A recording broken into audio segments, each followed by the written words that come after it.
Hey everyone, welcome back to another video. So today I'm finally going to be explaining the second part of my series on the advanced Caro-Kann for white, which is the setups involving bishop b5 on the third move. Now I'm going to divide this 3 bishop f5 to two chapters. In this video, I'm going to be talking about the setups with the fifth move, knight d7, knight e7, and also a small sideline bishop b4 check. And also, I'm going to explain the other fourth move sidelines. And also in the third move, there's just one key detail to know in the queen b6 sideline. Now, I've divided this into two parts because I think that this video is going to take at least 2.5 hours or something along those lines. And a lot of the theory that I'm going to explain in this video, actually some of it at least, is not in literature at all. So I had to kind of use the engine and also figure it out myself, and I'm quite happy with the results. So I hope you do enjoy this video. So yeah, without further ado, let's just get right into the variations. e4, c6, d4, d5, e5, and then here, the third move, bishop f5, is what we're going to discuss. But I want to mention that I'm going to be discussing the third move, this queen b6, via a different move order. Now, what's important to know is that here, playing knight f3 is possible, but this allows the pin with bishop g4, and after bishop e2, e6, castles, knight e7, knight b2, d2. Okay, this is better for white, but because we will play h3 and eventually play c4, but I do recommend a different way of playing, which I think attempts to refute queen b6 immediately. First off, we have a clever move order with bishop e2, forcing black to make a move. And so after bishop f5, we play knight f3, e6, castles, and then we will get to this exact position after we include the moves. If black didn't play the third move, queen b6, if they just played bishop f5, then we play knight f3, bishop e2, and then castles, we will eventually get the same position, and it will just transpose. Just one key detail that I want to mention is that we can play bishop e2 here instead of playing knight f3, because that just prevents the bishop g4 move. So anyways, after bishop f5, here I just left a bunch of small notes on the other fourth moves, like knight d2, recommended by Wesley. So bishop d3, which is not a good move, bishop e3, c3, basically all of the options available in the advanced Caro-Kann, except for the main recommendation, which is knight f3, and then going for this so-called short variation.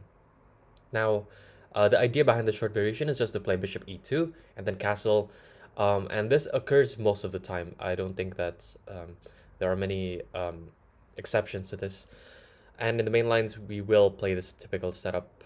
And the main thing about the short variation is that we can outplay our opponents frequently because we know the thematic idea of when to play c3 and when to play c4. Now, the thing is that if black has enough control over the d5 square, then c4 is not as strong.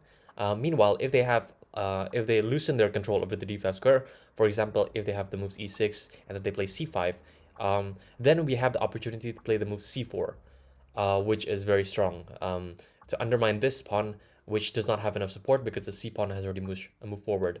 So that's the main concept. For example, after e6, bishop e2, one example is that after knight d7, castles, c5 here is already a mistake because, as I mentioned before, the d5 square lacks support, and we can break in the center with c4, and this is really good.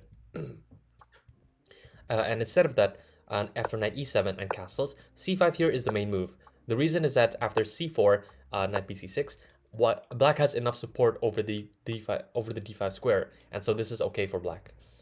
But I will go more in depth into those variations later on. But instead, in here, I want to talk about the fourth moves. First off, bishop g6. It's not a very common move, and the main problem is that the bishop actually leaves this the c8 h3 diagonal, and so we have this move e6 just to exploit this mistake. And after f takes e6, we have knight e5, and the point is that we're just going to take this bishop next. For example, if they play bishop f5, we can harass the bishop with g4, bishop e4, f3, bishop g6, and knight d2. And white is just going to play knight b3 next, and there's no rush to take the bishop because it's actually not going anywhere. So if black does play knight d7, then we can't take on g6. Meanwhile, here, knight d7, we can just take on g6 and then play bishop d3 to gain a tempo on this pawn. Queen a5, bishop d2, queen c7, bishop takes g6, king d8, and then here a nice move is f4, which just prevents e5. And black is already in a tough position because moves like queen e2 or queen g4 can attack the e6 pawn, and there are already some ideas of like playing h4, h5, solidifying the bishop on g6, and black is just black's position is just very, very dubious here because the bishop on f8 can't develop, and the king is very misplaced. So this is a very good position already. And instead of that knight d7 here, noting that what happens if black does not play the move e6. Now, without e6, the queen does not control the h4 square, and so it's nice that we have this knight h4 move. If they play e6, then obviously we can just damage the pawn structure, and they play bishop d3, g6 castles, bishop g7, and then we can play the move knight c3 here, with the idea that the knight is gonna reroute itself to e2, and possibly to the f4 square. If they play a move like knight e7, then we can play knight e2, just as planned, castles, and then h4, threatening h5. So black should play h5 here, c3, rook e8, and then we can plant the bishop on g5, a very nice square for the bishop, knight b8, and then knight f4. And now we have ideas of playing queen d2, bringing the rook from a to c1 or e1, and then eventually we can even consider playing the move b4 to clamp down on the c5 square. So this is just a great position. Instead of that, knight f8 leads to more complications after knight e2, just as planned, knight e6, c3, knight e7. Now we play the move b4, just clamping down on the c5 square. And now the only critical line that we need to know is this move a5, undermining this pawn. But here we can play a4, and if they castle, then we can play b5 here. And I think after c5, we can play f4, rook c8, and then bishop e3. And white has a clear advantage here because the d5 pawn is a weakness, and we have the ideas of like securing the king with king h1, while we can target the d5 pawn further with moves like bishop c2 to b3. And this is already a very nice position. And also noting that in all of these lines that the bishop on g7 is just dead. So instead of that, a takes b4, c takes b4, and white has successfully prevented the move c5, and will just basically continue the position on with this bishop on g7 just being horrible. Sample line goes like castles, bishop e3, f6, f4, b6, king h1, queen c7, bishop g1, f takes e5, d takes e5, c5.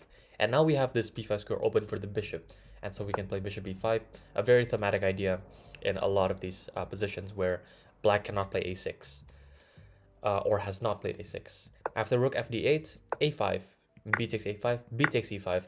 Now the following lines usually leave white down a pawn, but you can see that the resulting position is that the a pawn is weak, and the d4 square is open for the knight, and black's pieces are in seriously have lack of coordination. And we can note that if black plays g5 here, then the long diagonal will be open, and a trade of knights on d4 would actually weaken the black king. So for example, after g5 here, important to note here is that we should play the move knight d4. If we play a move like g3, this just opens the long diagonal, which is unfavorable for us. And so here after g5, we play knight d4, and this sacrifices the f4 pawn, but we can see after knight takes f4, rook c1, just calmly defending. All of these pawns become weak, especially this g pawn.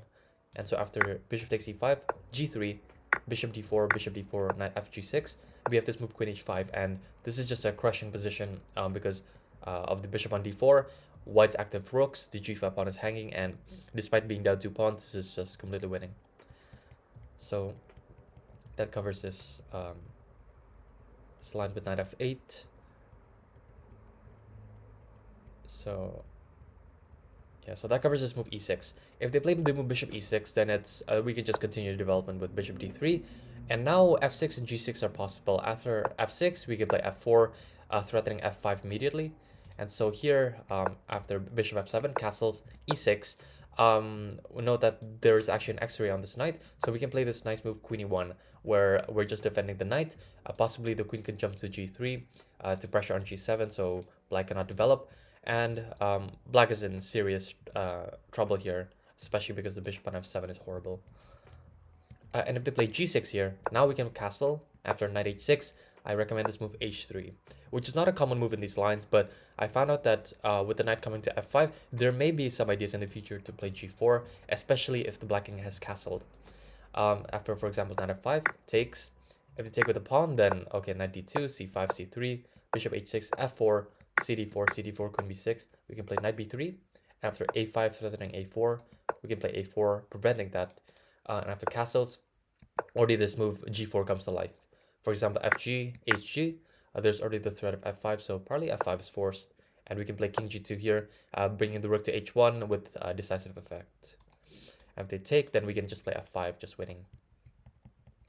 And so g takes f5 is no good. Instead of that, bishop takes f5, we obviously damage the pawn structure, and then we can play the move e6 here. And taking on e6 would just result in mate. So knight f6, ef7, king f7, and knight d2, where basically we can stop here because we can see that the hole on e5 is just massive. We can bring the knight to f3 to e5, play rook e1, and the pawn on f5 is very weak. So this is just a big advantage. So yeah, after knight h4, that covers this move bishop e6, and bishop g6 here. Okay, we can similarly play this move e6, and after knight df6, because fe6 just transposes to the previous variation. After takes 6 and bishop d3, so knight df6, knight g6, and here f takes g6 is not a good move. This is very bad actually. After bishop d3, queen d6. It looks like this pawn is kind of weak, but we can play queen e2, and after castles g3, white is threatening bishop f4, and this is just a crushing advantage already. Instead of that, hg6 is best, but we can take on f7, play knight d2, bring in the knight to f3, so e6, bishop d3, and we have ideas of like queen e2 or knight f3 and then knight e5 or g5, and this is already giving whites a massive advantage. We can note that the g6 pawn is like extremely weak, and it's just gonna be lost. So instead of that bishop g6, we covered the last move, which is bishop e4. Now this has been played once according to the Leech's master database, and here there's a nice move again, thematic e6. After fe6, knight d2, knight gf6, we can play f3, bishop f5, forcing the bishop back to g6 after g4, bishop g6 takes, bishop d3, king f7, and then this move f4, just preventing any e5 pushes. And so c5 here is critical, but after knight f3, white clearly has a big advantage because of the weak g5 and e5 squares. So that just covers this this very rare sideline, knight d7. Instead of that, we're just going to cover the move queen b6 from this position. Now, this doesn't seem bad at first glance because black just prepares c5, but I found out that white can get a really comfortable position. Because we note that the queen on b6 is quite vulnerable, meaning that if we play c4 and white and black takes, then we can respond with the thematic knight b to d2 or knight a3 just to take on c4 and harass the queen. So that's the main refutation against this queen b6 move. And so we play bishop e2 here, standard approach.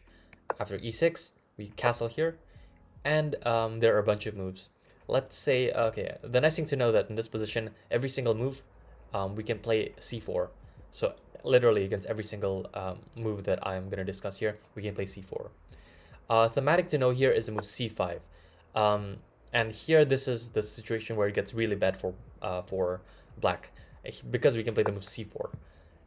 And if they play knight c6, then we can take on d5 and get this isolated pawn position. Knight c3, rook d8, and now because the d5 after d takes c5, the d5 square or the d5 pawn is hanging, black is forced to take on c5 with the queen. Because if they take it with the bishop, then knight takes d5, queen a5. We have there's some tactics here after bishop c4, knight g7, and bishop d2. So basically, if black does nothing, then we're gonna escape with an extra pawn, right? We can just trade the knights next. But here, after rook takes d5, bishop d5, bishop f2, rook f2, queen d5, and bishop e3, the complications favor white as white is just up in exchange now. So instead of bishop takes c5, queen takes c5 is best, relatively best, but we can play knight b5 now. And with just threatening bishop e3, and after bishop c2, trying to discoordinate white's pieces, we can play this nice move queen d2 with the idea of playing queen f4, activating the queen, and we can see that this d5 pawn is very weak. We can even bring the rook into d1 to pressure it. So despite the material being equal, black's position is very bad already. And so that's what happens to knight c6. If they play knight e7, trying to defend the d5 pawn, this is just a little too late. we can see that because the bishop does not cover the c5 pawn anymore, we can just actually take the pawn on c5, queen c5, bishop e3 with a big advantage because we have nice development. And we can also note that the bishop on the knight on e7 covers the bishop, so development takes a really long time here. After queen c8, knight d4, bishop takes b1, trying to win some time to get back to get some development. We can play this intermediate move, knight b5, threatening the check on d6. So knight ec6, cd5, a6, dc6, knight c6, a takes b5, rook takes b1, a takes b5, bishop b5, rook a2, and then after queen g4, black is faced with some serious problems because they cannot develop, and playing g6 would already look horrible. So instead of that, knight e7, we can see this idea on d takes c4, and here we can play this move knight a3. So just threatening the c4 pawn, and after knight c6, we take on c4, queen c7, we can play this move d takes c5, which is an improvement from this game between Pavel Pankratov and this 2280 player. We can take on c5, bishop c5, bishop e3, and then after bishop takes e3, we can insert a check. I think it will just transpose, but after f takes e3, this opens up the f file, and then after knight d6 jumps into the position, this already supports the move e4, and white is much better if not already winning. So that just covers this move c5. So that's the most critical. And knight e7, okay, we just play in the same way, c4, after dc4, knight bd2, knight d5, we take on c4 with the knight, queen c7, and then knight h4, winning the bishop. And after bishop e4, f3, bishop g6, now we play f4, threatening to play f5. And if they play queen d8, harassing the knight, we can play g3 here first, bishop e7, and then f5. After bishop f5, knight f5, ef5, rook f5, knight d7, we can just retreat with the rook to f2, and we can see in this position that white has the bishop here, much more active position, the strong knight on c4, and the pawn structure is very favorable for white because this is just a thorn in black's position. A game continued here, knight 7 to b6, but here we can play knight a5, harassing the b7 pawn. After rook b8, bishop d3, queen d7, we can play this move bishop f5, queen c7, and queen d3, provoking weakness with g6, because if black wants to castle, they need to play g6. But in this position, this is clearly very bad if we play bishop h6 and then double up on the f file. Just a very, very big advantage. So that covers this knight e7 move, I think. And instead of that, bishop g4, okay, this tries to trade on f3, so then so it decreases the control over the center, but here still we play c4. That's the nice thing to know about these variations. Now, if they take on c4, then after knight bd2, bishop takes f3 is the best option because it tries to distract the knight away from the c4 square. But still, after knight f3, knight d7, we take on c4 with the bishop, and black has serious problems here because the dark squares are weak. This pawn on e5 again is a massive thorn, and black has a lot of difficulty in developing. For example, knight e7 runs into knight g5, which is thematic because the e4 square is open for the knight, possibly. And there may be some tactics related to knight takes f7 at some point. For example, after knight f5, bishop e3, just developing. Queen takes b2 is already a mistake because of knight takes f7, king f7, and then queen f3, threatening queen takes f5. Yeah, possibly like the rook can come into b1 and then take on b7, and this is just really bad because, for example, g6, rook a b1, this is already a decisive attack, even though in this position g4 is also winning. So instead of that, knight d7 is possible, but here we have this thematic move c5 in this kind of position, which is really good if we are able to support this pawn structure after queen c7 and b4. And I will explain this more in the in this move after bishop takes f3, but we will see very similar ideas here. After bishop takes f3, again we are preparing some possible c5 pushes. And for example, if they play d takes c4, we can play bishop e3, preparing already ready to give up another pawn for development. Queen takes b2, knight d2, c3, knight c4, queen b4, and here a very important move is to play the move bishop e2. Because now if black plays b5, then we can respond with rook b1 intermezzo. And after b5, rook b1, queen a4, now we can trade on a4 and then play rook b7. And obviously this position is already very bad because black cannot develop with knight e7 because knight e6 is going to come, and the rook is just way too active here. Knight a6, bishop f3, attacking c6, rook c8, and rook c1, where white has a positional, decisive positional advantage because c-pawn is going to fall, but the other c-pawn is also very weak, and the black king is exposed. So this is just winning for white. And instead of g takes c4, knight d7, now we play c5, and now this position favors white a lot. For example, queen c7, b4, b6. Now it's very nice to play the move bishop e2 here. If we play a move like knight c3, then a5 here comes, and I don't really want to allow this. So bishop e2, and if they play a5 now we can play c takes b6, queen takes b6, and then b5. Quite a thematic pawn sacrifice.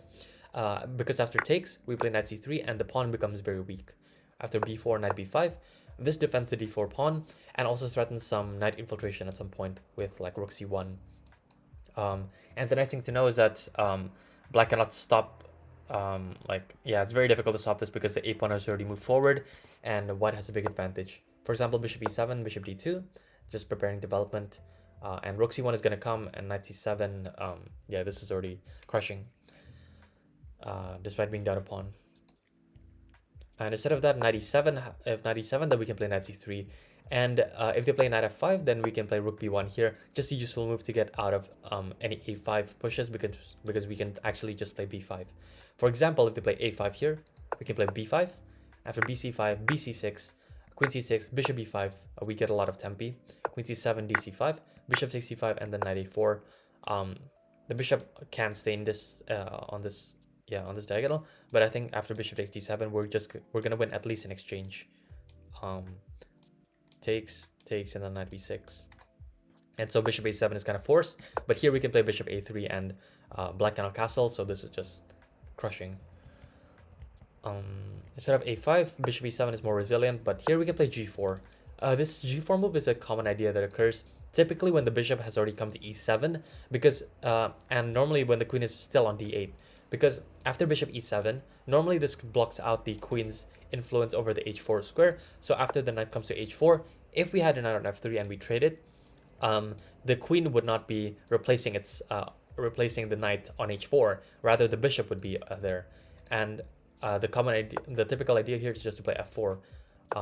And let's say if they play a5 here, we can just take on b6 and then take on a5, rook a5, and f5 with big initiative. Meanwhile, if they castle, we can play this move king h1, which is the most precise move, just getting out of any possible dangers and preparing both queen e1 and also the move f5. Black is already just going to get destroyed if they don't do anything, so a5 here is critical. After c takes b6, if they play queen b6, then we play this move b5, very thematic. And if they play knight takes b6, we take on a5, rook takes a5, and then bishop d3, just improving this bishop on this diagonal. After c5, we can play the move f5, just not caring about the d4 pawn, because after cd4 we have this knight b5 move with tempo, and we are going to get an f6 next. This is just decisive.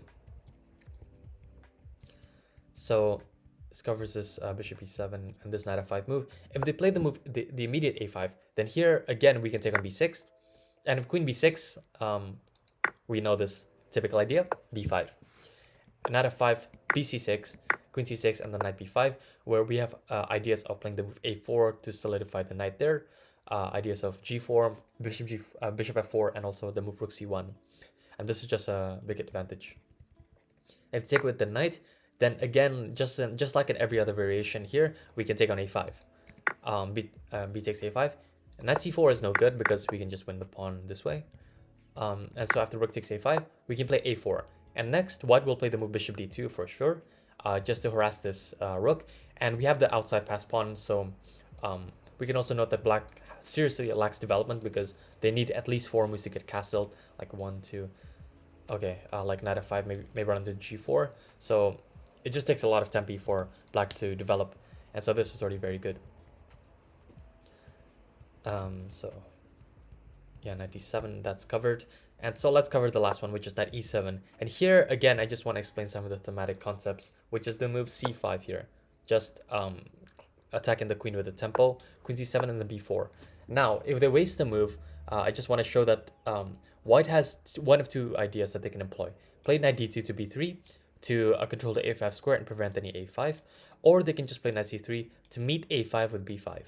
And I think both plans are really strong. So an example is if they play h6 here, just a waste of a move. And yet knight d2, g6, knight b3, bishop g7, and a4. Yeah, this is already a big initiative, obviously, on the queen side. And if they play knight f5 here, then we can play bishop g4, just preparing to take the knight. And after g6, knight c3, we're just going to play a4, b5, and this is just a very pleasant position. Instead of that, a5 is more critical, but here we can take on a5. After queen takes a5, a4, we're going to get bishop d2 with tempo. So b6, bishop d2, and queen a6 here, bishop e2, getting another tempo. Important to know is that queen b7 is not a good move because we can play queen b3 and there's a pin on the pawn. And we will eventually just win it after this kind of nice sequence with rook fb1 coming, and black is under serious pressure over here. And so queen a7 is best, and here we take on b6, and they play bishop c3, knight f5, a5, queen c7, knight d2, bishop e7, and here after a6, clearly white has a crushing advantage because of the outside pass pawn. White can continue with queen b3 and then play the rook f to b1 next, and this is just massive advantage. So instead of that, 97, yeah, so that just covers the bishop f takes f3 move and covers every single variation against the queen b6 sideline, which is quite a big sideline, I have to say.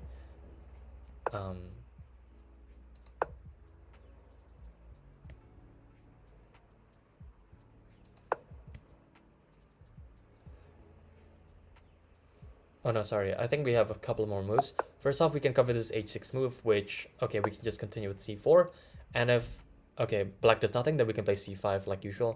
And so after this sequence, we can take on c4 with the knight, and we get a very comfortable position with some possible a4 ideas, followed up with bishop a5, like if b5 comes.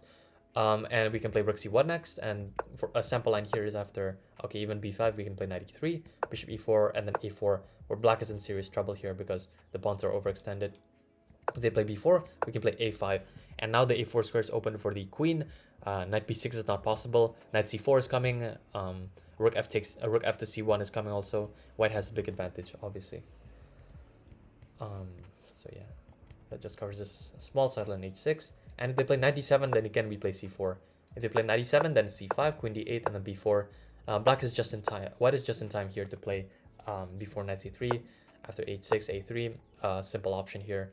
Black's a5 advance will always be in trouble of being met with b5. And black's position is already very cramped, as we see. All of these pieces are very compact. Instead of knight e7, d takes c4 is possible, but again we play this thematic idea of bringing the knight to c4, knight b6, and then here b3. B3 is best because if you play a move like knight e3, then after knight e7, one of the knights are coming to d5, and I don't think that there is that big of an advantage here. And so I think best is just to play b3. And if they play knight d5, we cover the c3 square with the bishop, prepare rook c1 next, and we can just continue playing chess from here. Some very thematic ideas in this kind of position. Bishop e7, we can play a4. After a5, we notice that this a pawn is very weak, and we can just play bishop d3 to swap off the bishops. And if they take on d3, then after knight d5 and knight g5, there are some serious problems with the d6 square with knight e4, d6 coming. So this is very good. And if they play bishop g6, then here we can take on g6, hg6, and then play bishop g5. And the swap of bishops here is very favorable because of the weak dark square. And if they take on g5, then we can drop knight d6 intermezzo.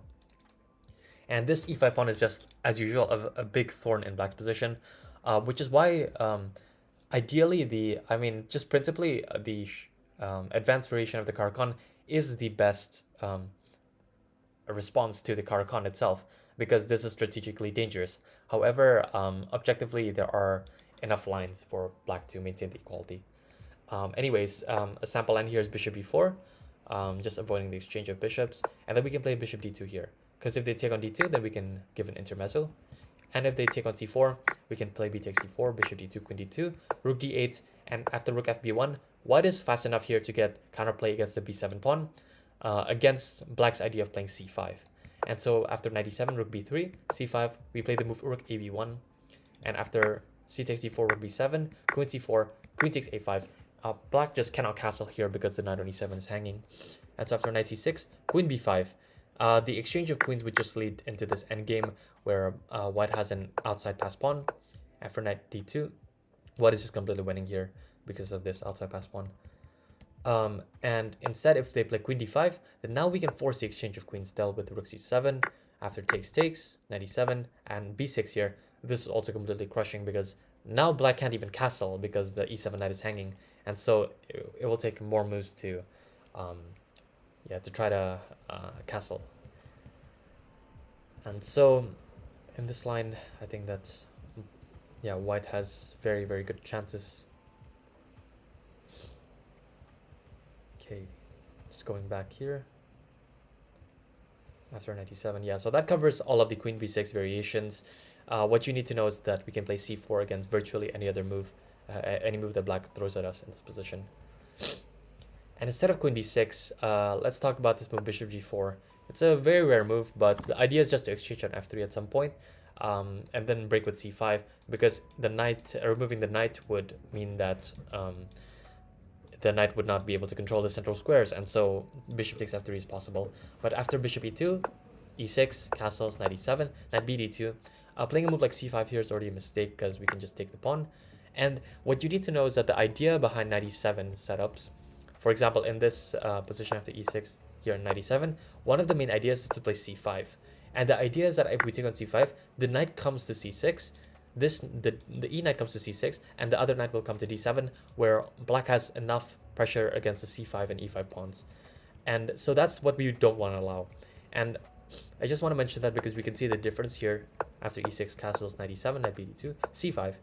The difference is that after we take on c5 here, black has wasted a crucial tempo on bishop g4, which is not a good move. That's so after knight ec6, we can play c4 and break open the center.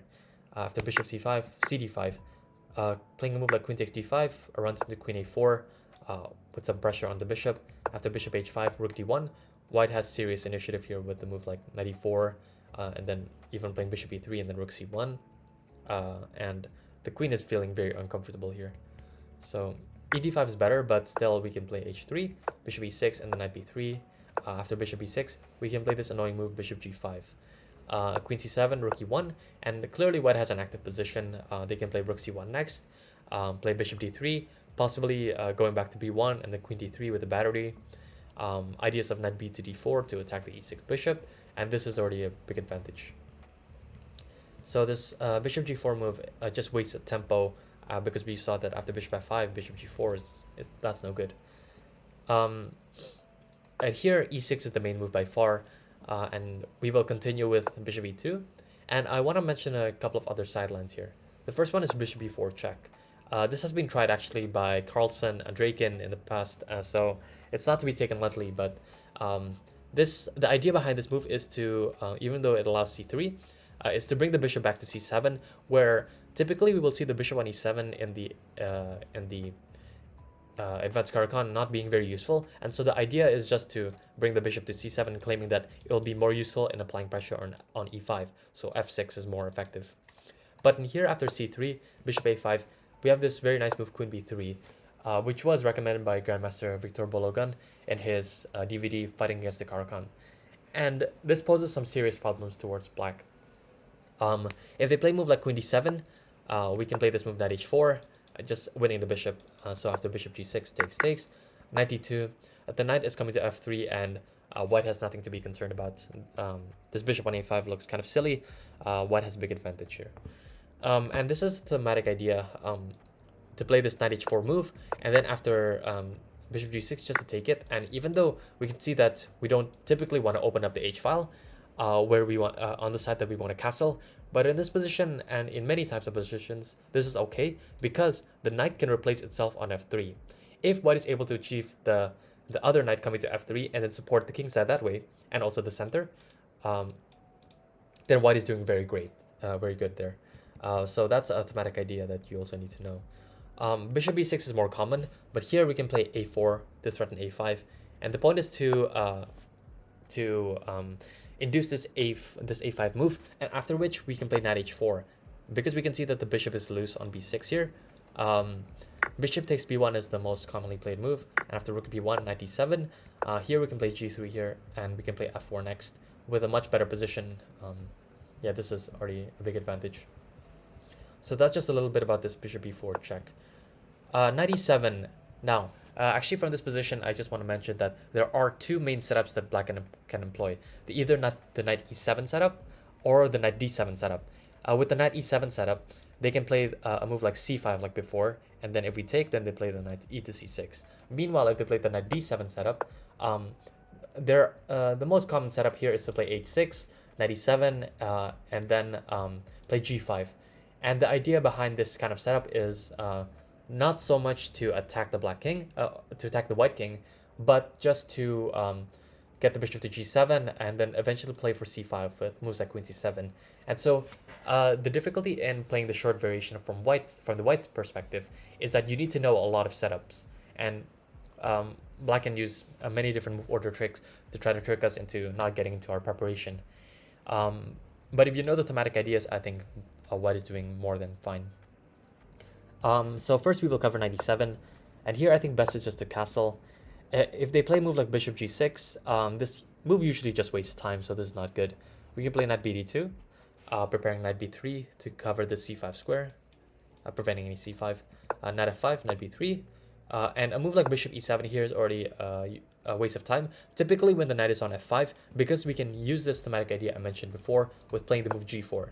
After knight h4, because the bishop is on e7, after takes, the bishop is actually forced here, and not the queen, because the queen would be quite annoying on this on the h4 square. So, but after bishop takes h4 and f4, white clearly has a big advantage because f5 is coming. So better is knight d7, but here we play bishop d2, and white waits for black to play the natural bishop e7 to play g4. And yeah, this is this position is very good for white, and I don't think we need further inspection. Instead of that, h6 here, the idea is to bring the bishop to h7, and one extraneous option here, instead of transposing to the main lines, if black plays like knight d2, knight d7, okay, knight b3, and then this one transposes to the main lines. But we will see that frequently with this h6 move, and then black can employ this setup with bishop h7 and then bringing the knight to either f5 or g6, and we're going to discuss that later on. Instead of that, c5 here is more in line with this knight e7 plan, and here I think best is to play the move c4. Now, this isn't as good or as crushing as if black were to play knight d7, because with the move knight e7 they have enough support over the d5 square, so this is not as bad. And so after c takes d4, which is not a good move, we can just bring the knight to the center, and black just wasted a tempo on allowing us to activate. If they take on c4, then we play, I think a move like knight a3 here is very good. Yeah, knight a3 and then take on c4. I think that's the move that I didn't include. Knight a3 is very good. After knight bc6, which is more common, we can play this move knight b5, and this is a very nice pawn sacrifice on e5, mainly because it opens up, it allows the queen to activate here on e4, and after knight takes e5, we have this move queen a4, and the most not the most common move, but this knight 5 c6 looks very natural, but this is actually just a big mistake, because after bishop f4, knight c7 is unstoppable.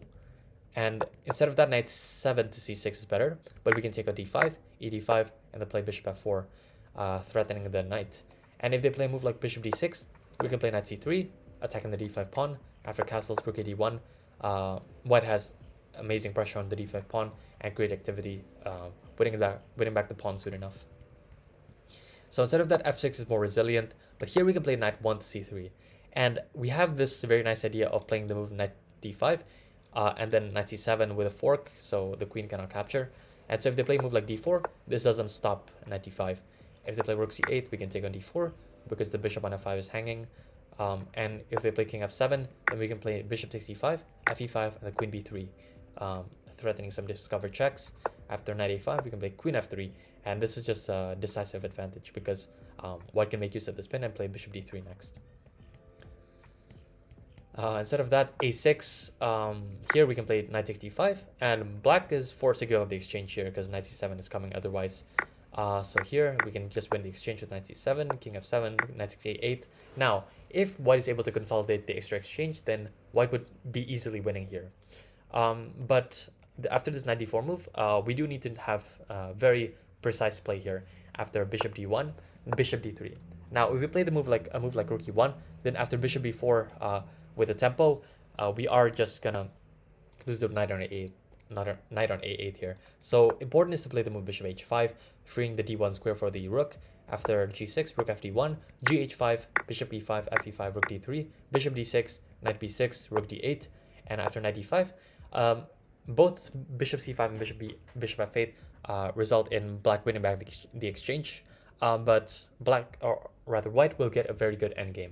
After bishop f8, we can play knight c3, and after knight e2, black is going to win back the exchange. But importantly here, we want to play the move king f1 to activate the king and not take back with the knight. So if they play rook d3, king e2, rook d4, rook d1, exchanging the minor pieces here is very good for white, because at the end of the day, black is left with two weak pawns, two weak double pawns, and this is a very difficult endgame to defend. Meanwhile, if they play bishop c5, then again we play knight c3, knight e2, king f1, rook d3, king e2, rook d4, and then rook c1, where white will play against the doubled pawns on the b file. And this is not as bad as the bishop f8 variation as before, but because, I mean, they keep the rooks on the board, but still this is a very pleasant position. So yeah. And that's if they play a6. So yeah, this c takes d4 move is not very good. And if they play d takes e4, this is honestly hard for me to crack, but I think that's best here is just to go for knight a3, preparing to capture on c4 with the knight. And if they play knight bc6, we can play knight c4, threatening knight d6 after knight d5, bishop g5. This is really annoying for black because queen d7, rook c1 increases the pressure here, and this is quite annoying. After h6, bishop e3, we will actually see there are two notable games that I want to mention. It's the game between Benjamin Bok and Wesley So, as well as the game between Ivan Shaporinov and Viktor Bologan. And we're going to follow Shaporinov's footsteps here after bishop e3. If they take on d4, this is not really good because it allows the knight to activate. Knight d4, queen d4. And even at the cost of a pawn, by playing knight d6 check, this will give white a big advantage still, because the queen is very active and it may even exert some pressure on g7. So this is very good. Meanwhile, b5 is the most common move, and here we can play knight a3. There's a little bit to know here. After a6, d takes c5, bishop e7, knight c2, knight takes e3, knight takes e3, and then bishop e4, where black is hoping to take on f3 and then take on e5 at some moment. So we can play a4 here, and after queen b7, I think best is to play the move a takes b5, and after a takes b5, knight d2, bishop g6, bishop f3, betting this knight, rook d8, and then in this position, I have no idea why b4 was not played, but I think that this is best. It's a slightly better position for white, and black has to defend this unpleasant position, because even though it's objectively equal, because black has a bishop pair in exchange for one pawn, I think that the extra pawn is very nice to have, and it's very risky for black to play given the fact that this c pawn is already passed. So this provides some pull in the position, I think. So yeah, that's what you need to know. And I guess knight ec6, this reaches some highly unexplored territory, and this is the variation which I had to spend most of my time on. And yeah, something like d takes c5 here, which is I think the main move, it's not really inspiring in my opinion, because we trade off the queens and I don't think there's any advantage to be had. Sample line, it goes like this, and black is doing more than fun with the bishop, just cemented on d5. So instead of that, I want to recommend the move bishop g5, and here we're gonna get into a lot of theory, so and really unexplored territory. So queen d7 here looks quite logical at first glance, But we know that the inclusion of bishop g5 and queen d7 means that after we take on c5, trading the queens would just result in white getting an extra tempo compared to the normal positions after d takes e5. So queen d7 takes knight c4, castles rook ac1, and white has a big advantage here because, or at least okay, I wouldn't say big massive advantage, but a small advantage here because of the the two rooks covering the central files, and we can see that the bishop on e3, bishop on c5 is very strong, so at some moment we can play bishop e3 to trade it off, and this d6 hole is a very big problem, so that's no good. And instead of bishop takes c5 is better, but we can take on c4. After castles, I think best to play is rook c1 here, putting pressure on the c-file. And at any moment, the knight can actually jump to d6 and cause black a lot of problems. I think even like trading the queens off and then occupying the d-file would already be very good, and white has a very nice position.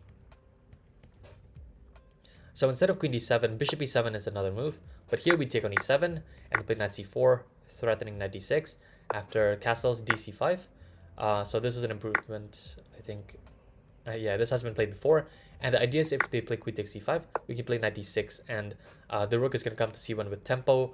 The b7 pawn is hanging, and the f5 bishop is also being threatened. So this is already very good. For example, bishop g6, queen d2 with rook c1 coming. And instead of that, knight d7 prepares to take on c5 with the knight. Knight d6 is a nice move. And here knight d takes e5 is a mistake because we can trade and then play f4 and then g4, and then we can play f5, just trapping the bishop. So instead of that, knight takes c5 is better, but here we have this move bishop b5, and I think this has been played once before by Sergei Zhigalko and Sagar Shah, and the idea is just to take on c6 and double the pawns on the c-file. And here the game continued bishop g4, bishop c6, bc6, and h3, kicking the bishop h5, and at some moment we have this idea of playing g4. So rook c1, knight d7, g4, breaking the pin, bishop g6, and here a rook takes c6 was chosen, but there's this surprising move f5, which is just really annoying to deal with. So I don't want to allow that. Like a sample line here is like I could not find any advantage in this position. After knight d4, knight c6, and then we will eventually get a very equal position here. Yeah, so instead of that, best here is queen e2 actually. And now we need to cover the move c5, which I don't think is very good because we have this move b4 to open up the c-file. A very nice clearance sacrifice, and also preparing the knight to jump into d4, possibly to c6. So after c b4, knight d4, we have this threat of f4, f5, and this is already a very good position to have. The bishop on g6 is feeling very cramped. And instead, after f5, we have this move knight d4. And playing a move like c5 here is already a big mistake because the knight can jump to c6, queen h4, and then queen c4, attacking e6. Taking on h3 would actually just lose on the spot, because after this, we play rook c3. And after queen g4, rook g3, the knight on d7 is going to hang. So bishop f7 is better, but here we can take on f5, forcing the exchange of queens. Rook c4, e5, knight f7, king f7, and then rook d1. If they take on f7 with the rook, then e6 is a fork. So king f7, rook d1, knight b8, and here a nice move is knight a5. Now we see that the c pawn is going to drop, and black's pieces are underdeveloped, especially this rook and knight in the corner. So that's just a dominating position for white. So instead of c5, f4 f takes g4 here is possible, but we take out c6. After queen g5, queen takes g4. Black has this kind of annoying looking knight takes e5 move, but actually the complications favor white. After the queen g5, knight f3, king g2, knight g5, knight e7, we remove this strong bishop off the board, and after takes, rook c5, destabilizing the knight on g5, and which supports the e6 pawn. After knight f3, rook fc1, king h7, rook c8. We trade both rooks off here, and I think white is left with a very good endgame. Knight e1 is best, and we just take that, trade everything off, play king f3, rook f8, king g3, rook d8, b4, rook d3, rook e3, rook d2, a3, rook a2, and f4. And this is a very nice endgame to have because the white has a queenside majority here, and the e6 pawn is weak, and these are double pawns. So that's, I mean, this is a very easy position to play, and it's a very small but nice endgame advantage to have. So yeah, going back here.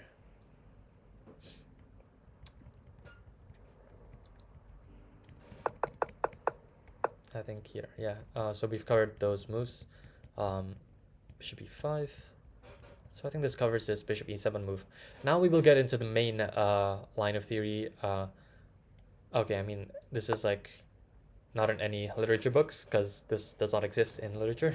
But yeah, f6 here is the best move, actually, also recommended by the computer. And this was played between Yasser Seirawan and Ruslan Ponomariov in the 2015 World Blitz Championships. And after e takes f6, g takes f6, I think best is to play bishop f4 here. Bishop e3 just simplifies on d4, everything on d4, and is not really, doesn't lead to anything after the massive exchanges. Like, white can't claim any advantage in this position. So instead, this bishop f4 move, very nice. It's a novelty, and there are many possibilities that can happen in this position. C takes d4 here is not very good, because after bishop c4, playing a move like e5 actually just loses to knight takes e5. This is obviously just really bad. After fe5, bishop takes e5 also. So like this is also just winning. And if bishop takes a3, we take on h8, bishop d6, bishop d3, and black is a wide open king despite having 2 knights for the rook. This is just a crushing position. So yeah. So this move e5 looks natural, but it's not good. Bishop takes a3 is better, but after b6, a3, e5, we have this move knight h4, harassing the bishop. And if bishop g6, we have this move queen g4, queen d7, trying to trade the queens off, but we can play bishop e6, queen e7, and this very clever move, queen h3. First off, it threatens knight g6 because of the fork and the pin on the h-pawn. And so after bishop f7, we can play bishop f7. King f7 is already a mistake because we can play bishop h6, bringing the knight to f5, and the king on this side of the board is really misplaced. We can hit it with f4 in the future. After queen takes f7, we can play queen c8, knight d8, and then bishop h6, where we are threatening to play f4 in the future. But if they want to trade queens with queen d7, we play rook fc1, and black is really paralyzed on the back rank here. It's very difficult to develop. And so the c takes d4 move is not very good. Better is knight takes d4, and this is where the main theory lies. After bishop takes d4, knight bc6, we play the move rook e1 just to apply some pressure. And here, playing knight takes f3 allows the queen to activate for free, so that's not exactly desirable. Play queen h5, bishop g6, and then this nice move, rook takes e6. Knight e6, queen e2, winning back the piece, but white is still down in exchange, although we will notice that it's very difficult for black to castle here on any side of the board. It's actually just not possible. Bishop d3 is recommended, trying to just take the bishop, but here we can give a queen h5 check, bishop g6, and a queen h3, keeping on this, just defending the bishop on this massive diagonal. After rook d8, rook e1, white has ideas based around knight b5 to possibly c7, or play queen c3 to defend the rook and prepare a discovered attack. And even like queen f3 ideas, this is just a crushing position. So knight takes f3 is no good. Instead, queen d7 looks quite natural, preparing to castle here. But this runs into knight takes d4, and a move like knight takes d4 here is already a big mistake because of knight b5, which is a very nice move, threatening knight c7. So first off, if they take on b5, now we can sacrifice a piece with bishop takes b5, queen b5, queen h5. King d8 is already a big mistake because of queen f7, attacking f6. Let's just say bishop e7, rook a1, bishop d3, rook e6, rook e8, c4, rook e3, c4, and then b3 here, where black just loses here. If they move the bishop away, then the queen c7 is just mate. So that's no good. And instead of that, bishop g6 is better, but now we can take on e6. And king f7 here looks most natural, but this actually just runs into a sacrifice. Queen e5, king f7, queen d5, king e8, rook e1, bishop e7, queen e5, where black is forced to like try to defend this bishop, and actually both rooks will fall in the process. because there's a massive fork. And so bishop e7 is best, but here we play queen g4, and there's an x-ray on this c8 square. So now black cannot castle safely. Bishop f7, rook e3, and actually black cannot defend against the threat of rook ae1, and just winning the bishop back with a lot of activity here. For example, rook g8, queen f3. Yeah, I mean, there's no way to stop rook a to e1, and so queen c6 here is best, but we win back the bishop with a lot of activity.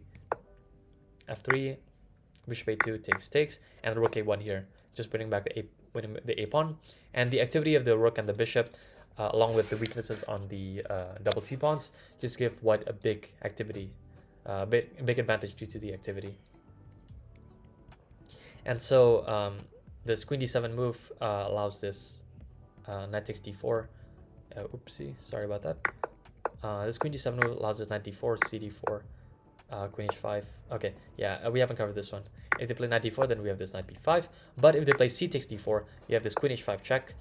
Bishop g6 is a mistake because after queen h4, either e6 or f6 are hanging. So for example, this sequence, and yeah, black cannot castle either side, and there's already the threat of bishop takes e5 followed by f4. Yeah, and besides that, white can just intensify the pressure with the rook ad1, and this is a very good position.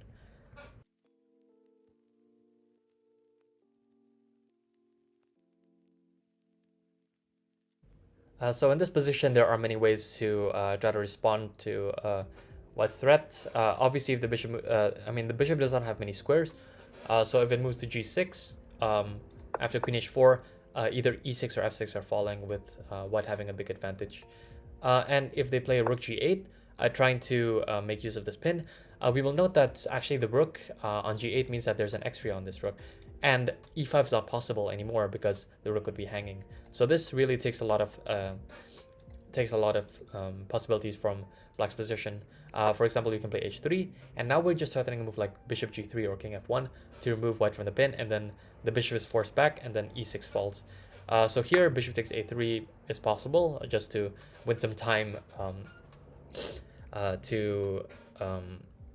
win some time to get some development in. And also the possibility of the knight jumping to b5 is, I mean, the knight has good prospects there. So bishop takes a3 is possible. B takes a3, rook c8. Black still can't castle anywhere, so rook c8 is better. Rook c8 is best. Queen h6. If they play queen e7, then after rook ad1, white builds up the pressure against e6 pawn, prepares bishop g3, or like bringing the king to anywhere else but the g file, and the pressure on e6 is just too much for black to handle, especially with the queen on the e file as well. If they play queen g7, okay, this is best, but after we trade it to this endgame, we will notice that white will have an outside pass pawn at some moment. Like for example, rook g6, we keep both rooks on the board, which is important, so that once rook ad1 comes, the d pawn is pinned. The pawn is pinned to the king, meaning that the knight is forced to stay on c6 to defend the d4 pawn. After h6, h4, hg5, white is forced to make a decision here whether to take with the bishop, get an outside pass pawn, but allow the king to go to c7, or they can take with the h pawn and keep the bishop on this amazing diagonal. Now, best is to take with the bishop after king c7, rook a to b1. This is a very nice move to make use of the semi-open b file, and there's a possibility of the rook lift to b5 to attack the f5 pawn, possibly even rook b3, and white dominates the first of the only open file and the semi-open b file. Yeah, these pawns are very weak actually, so this is gives white a small but pleasant advantage. So yeah, instead of rook g8 here, which takes the dynamicism out of possible e5 pushes, here bishop takes a3 is possible, g takes f5, e5, we could take on a3, e4, and the bishop e6, and white's bishop is going to dominate the board. A sample line here is after queen g7, king h1, queen c7, rook g1, just taking over the g file. Queen e7 looks natural here, but after rook 8, queen h6, there's no way to stop rook g7 from coming and destroying black. Queen d6, rook g7, and for example knight e7 runs into this, queen takes f4, and the rook d1 with a big attack. And instead of knight e7, king b8 is possible, but here I think we can play rook d7 and then also double up on the b file and attack b7, and this is just crushing. Okay, also possible like rook d7 and the queen g7 also. That's reasonable, I think. So that's very good. But here best is queen f8, just to cover the g7 square and h6 square still. And here we play queen f3, attacking f4 after rook d8, just calmly playing rook ab1, activating more pieces because f4 is not going anywhere. Rook d6, rook g to c1, and white has tremendous activity here, and black's position is very difficult to defend. f4 is going to fall soon. The bishop on e6 is much better than the knight on c6. This pawn is kind of weak, and white's rooks are so active. So this position is already very good. So that covers this bishop takes a3. Let's cover the critical move e5. And this reaches a very similar position to bishop takes a3, but the difference is that white can, or rather black can, try to keep the bishop on the board. And this doesn't change much, so we can just take on f5 and then play bishop e6, queen g7, king h1, and king c7. We will get a very similar, very similar ideas here. Rook g1 and the queen f3, rook g8, queen takes f4, and here obviously queen d6 just runs into a fork on b5. And if they play knight e5, now this knight is under a pin here, and so we can continue next with rook ad1, pressuring the d pawn. And if they play d3, then we can play rook g3, and the d3 pawn is actually just lost.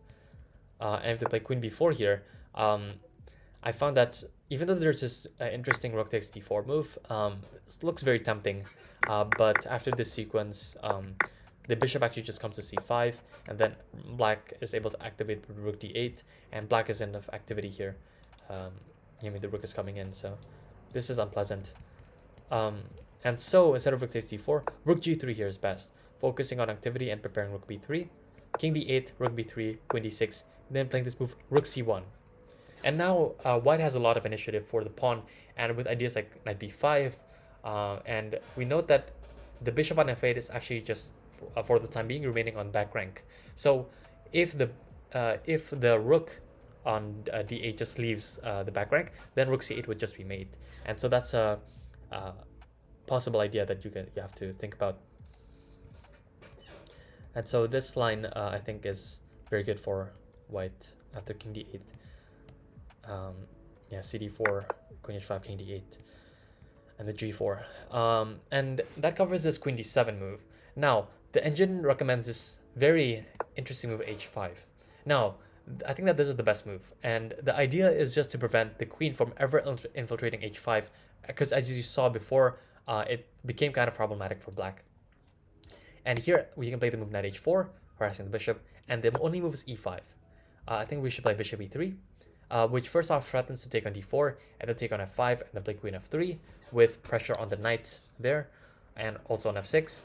And so here after queen d7, bishop takes d4. Playing knight takes d4 is already a mistake, because after knight takes f5, this opens up this diagonal, and obviously knight takes f5 just loses the queen, and after queen takes f5 we can give a queen e4 check. Queen d7 runs into bishop e5 after takes. There is, I mean, knight c7 is coming, rook ad1 is coming. I think the computer already recommends to give up the exchange with just playing a move like a6 or something, or like bishop e7. So this is very good.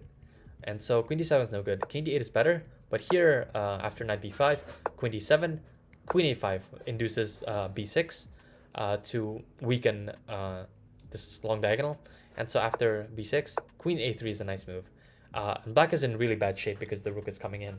And they cannot take on b5 here because after queen f3, either f6 and this rook falls, or a8 just falls on the spot. And so that's no good. So best here is c takes d4, but here we take the opportunity to take the bishop and then play queen b3 with some threats on f7 and b7. Bishop b4 here is possible to close off the b file and attack the rook, but here best is play rook e to c1. Given that the e file is closed, we can activate the rook this way, and black cannot castle still. Castling here would run into bishop e6 also, and yeah, this is no good. Rook d8, we can play knight c2 here, bishop d2, and according to the engine, this is the best line. After rook d1, bishop g5, queen takes b7, queen d7, queen a6, rook b8, and then this move knight e1. So this is very nice. And I want to stop the analysis here because many things could happen in this position, but essentially the knight can maneuver to d3 or f3, where it will be more useful. White's bishop dominates all of the light squares in the center, and the pawns cannot advance because they will become weaker. And black's king is stuck in the center. They cannot take on b2 because then white will be able to challenge the rook on the b file, and then that would actually give white a decisive advantage. White has a very easy position to play here, and the material is equal. So instead of bishop b4, queen d7 here is possible, and I think this is the most logical. We play bishop e6, harassing the queen, and here queen e7 and queen h7 are playable, but I think queen e7 logically it doesn't look so good because it runs into f4 and the king and queen are lined up. But still after f4, d3, bishop f5, bishop h6, we play rook ad1. And this is very clever because we don't care about the f4 pawn because we just want to take over the d file and possibly infiltrate here. Because if they take on f4, then this loss of a tempo on taking on f4 is really bad. After rook d3, rook d8, we trade, and then play at g3, bishop h6, knight b5, king e8, bishop e4, king f8, and then rook d1, where white's pieces are much more active. They can play moves like king g2 or king h1, just improving it. And the computer already recommends to play a move like knight d4 here, where if they're forced to give back the pawn, like in this sort of position, even at the end of the day, white's minor pieces are much better. So this is already quite a good position. Instead of that, rook d8 is best, but here we just take on d3, bishop f4, g3, bishop h6, and the queen d5 here, where I'm going to stop the analysis here, and basically white has a lot of compensation for the pawn because black's pieces are still tied up, and white's control over the central light squares with the bishop, as well as the ideas of like knight b5 jumping into d6 are possible, also taking over the d file with rook d1. And even though this is objectively equal, I think that black has some difficulties. The rook on h8 is very underdeveloped, and rook f8 runs into bishop g6, which just wins on the spot. So I think that this provides white with some decent chances. Yeah, and so better here instead of queen e7 is to play the move queen h7, which takes control of this long diagonal. And I think that if black plays the perfect moves, there won't be any advantage for white. However, I think it's a very difficult task to begin with. First off, we play f4, which is very, which makes a lot of sense. After bishop takes a3, trying to just develop or just trying to get rid of that possibly strong knight. Queen takes a3, queen e7, queen b3, d3, fe5, d2, rook f1, threatening the f6 pawn. After knight takes e5, rook ad1, rook d8, queen b5 check, knight c6, and then rook f2. So I think this is the best way. Now the bishop cannot be taken because rook e2 just wins the queen, and rook d6, bishop f5, and queen e1 here is no good because the rook can just retreat, and the position is advantageous for white. Meanwhile, after king f8, rook e2, rook knight e5, queen b4, there's some pin action here.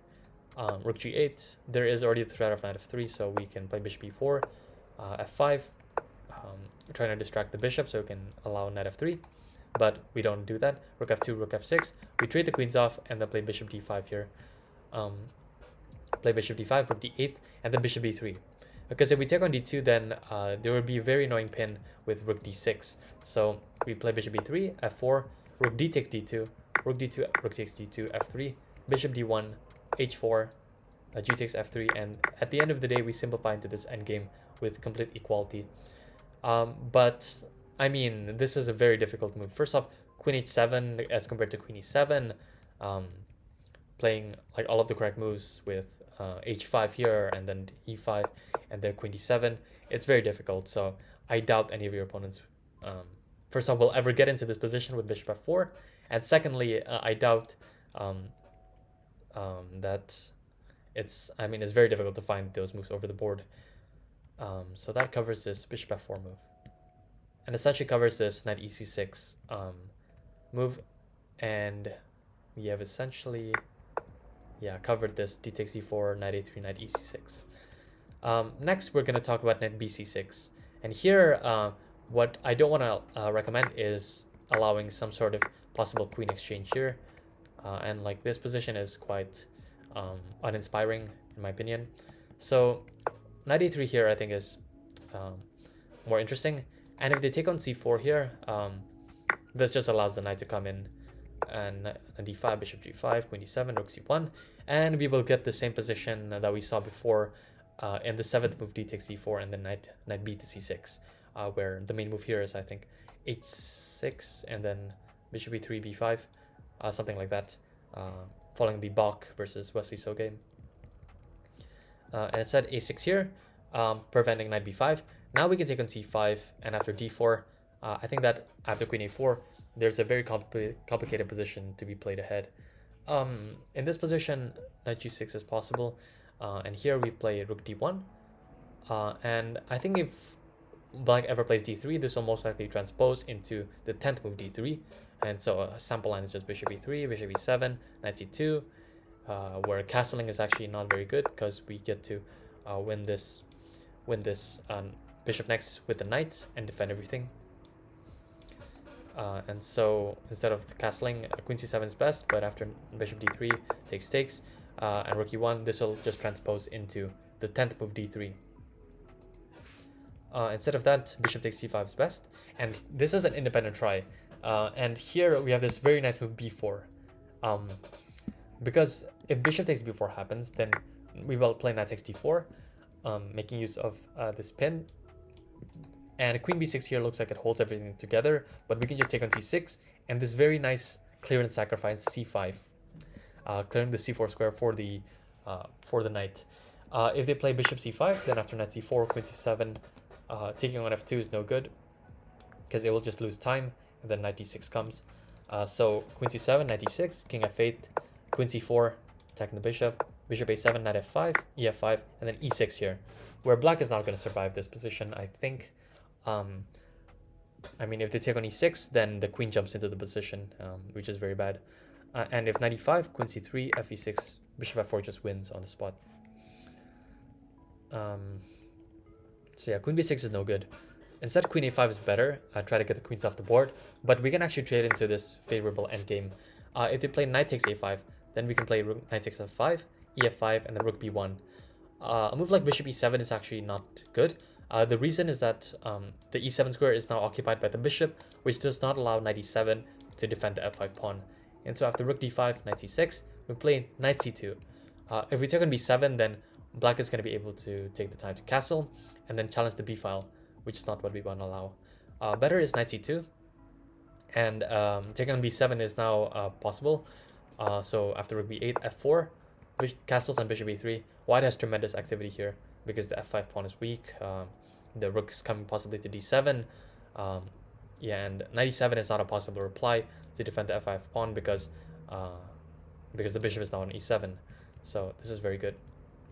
Instead, bishop c5 is better, but still you can play rook d5, b6, bishop e3, challenging the bishop, rook c8, bishop c5, bc5, g3, and now we prepare f4 next. And after we play rook d6 to target the weak pawn on e6, bishop d3 is possible. White controls the open files, and this is a very good position. There's a big advantage here to be had. Instead of knight takes a5, bishop takes a5 is possible, but here we take on f5 and then play f4. White can play on b file, play knight c2, g3, and there's a big advantage here clearly. There's a weak f5 pawn, and the knights are really dominated because of white's center here, and so this is not a good situation for black.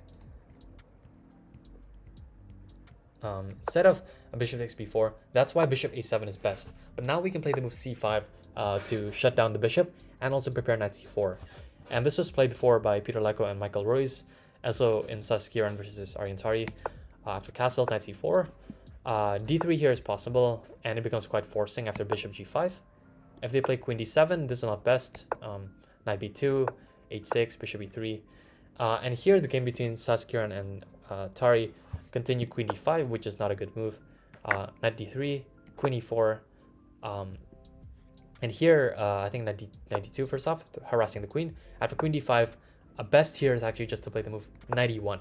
Very nice. Clearing up the d file and preparing some ideas of knight c4 and also possible threats of g4. So for example, if queen e5, then we can play knight c4, queen c7, knight jumps to d6, knight g7, and the rook d2. White is going to double up on the d file. It's very difficult for black to find active counterplay. And with the bishop coming to f3, the b7 pawn is under serious pressure. So queen takes e5 is no good. Knight g takes e5 is possibly better, but we can continue still with knight c4, queen e4, f3, queen h4, bishop f2, queen e7, knight d6, rook a d8, and again we have this simple plan of playing rook d2, bringing the rook to d1, and personally I would try to go for queen b3, try to play a4 and then b5 with a big advantage.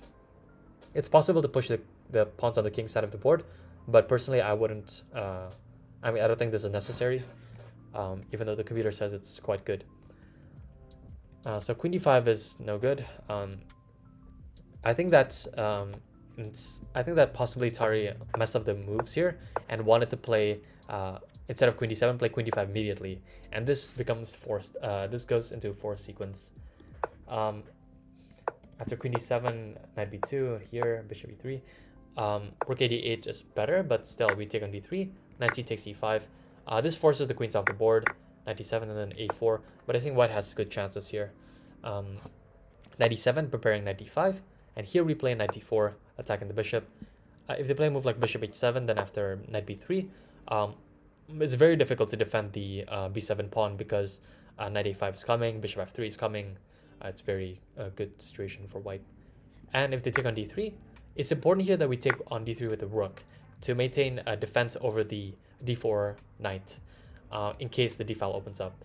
And after knight d5, rook b3, knight e3, fe3. This supports the knight on d4, and even though this pawn may seem weak, it's actually just very good in defending the knight. After a5, this I think is the only critical line to know. Because we are threatening a5 in this position and the bishop f3, and then fixing the weakness on b7. So a5 here is best, but c6 here, and I think knight e5, knight b8 transpose. So we'll just look at one of them. Knight b8, knight b5, knight c6 takes, and then we take on a5 here, rook d5, a6, and then after b6, a6, rook b7, there's this knight c8 move, and then a5. White advances the pawn, the outside pass pawn, and then fixes the a6 pawn as a weakness. The a6 pawn is going to fall for sure, and white has a very nice endgame, despite being down a pawn for the time being. Knight e5 is also the same situation here, it just transposes. So yeah, that covers this move. Queen d7 is not best, but here queen d5, and now the position gets very forcing. After knight e3, queen e4. So with this, we saw this similar kind of position with in the Sazakira versus Tari game, but now the queen actually exerts pressure on b4. And so after bishop d3, queen b4, knight b4, we take on f5, and then many corresponding games have continued h4 here, threatening h5, rook fe8, knight takes f5, and here I think bishop takes c5 is the easiest way to equality. A sample line here, although many moves are okay, is like knight d6, take on b7, knight d8, a3, knight c6, bishop d2, and something like this. And the position is very dry, I think, especially after getting all of the pawns off the board.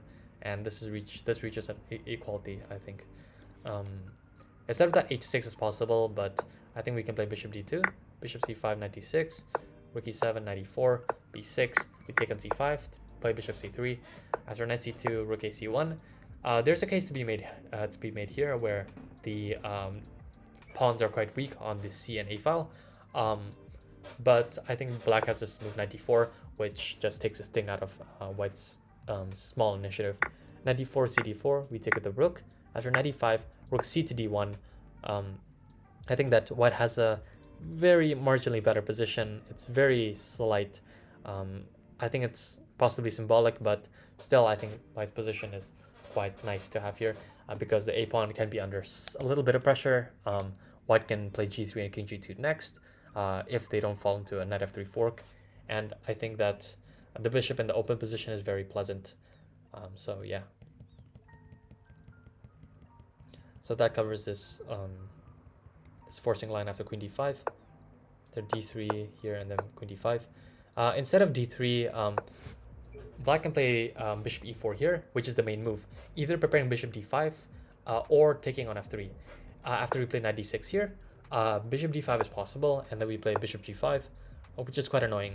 And if you look at the difference between queen c7 and queen d7, the main point is that after queen d7, if we were to exchange queens, then b7 would be a very big weakness here, and so this would not be very good, because now knight takes e5 would lead exactly into the queen exchange, which is not what black wants.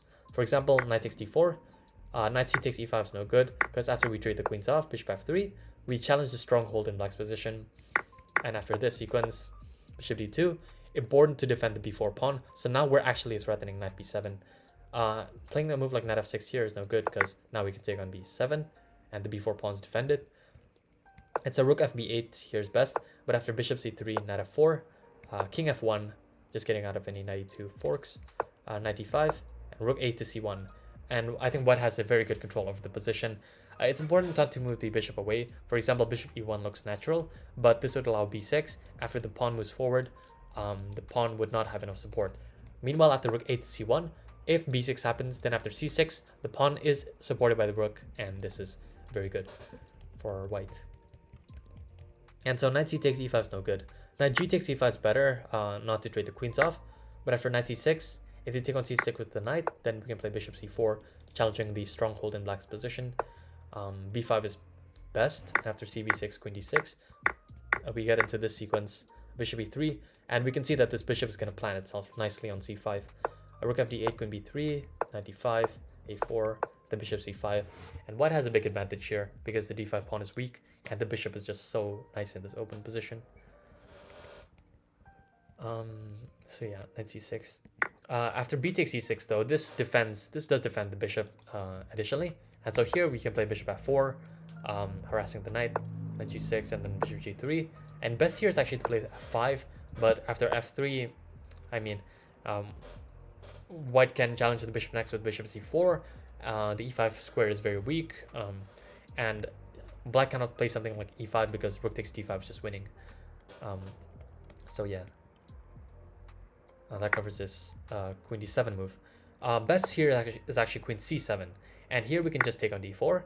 Knight c takes e5, rook a c1, b6, and then bishop e3, bc5, bc5, bc5, and black should probably take on c5 now. Otherwise, knight b3 is going to come to defend the c5 pawn. So in bishop c5, knight b3, bishop c6, and we get into this forced sequence here. After rook takes a6, takes, rook b8, and then we trade off the rooks. White has two bishops in this endgame and an outside pass pawn, so white's chances are much more preferable. One game that I found in the database, which is very nice, is knight e7, knight c5, takes, king f8, knight c3, and something like this happened. f6, and then here bishop g7 was played, although possibly king d3 is more logical. Bishop g7, and white maintained the advantage here. And even though in this game a draw was agreed, white has some seriously good winning chances in my opinion, because of the weakness in this side of the board. I think possibly running up the board is an idea, but still a draw was agreed there.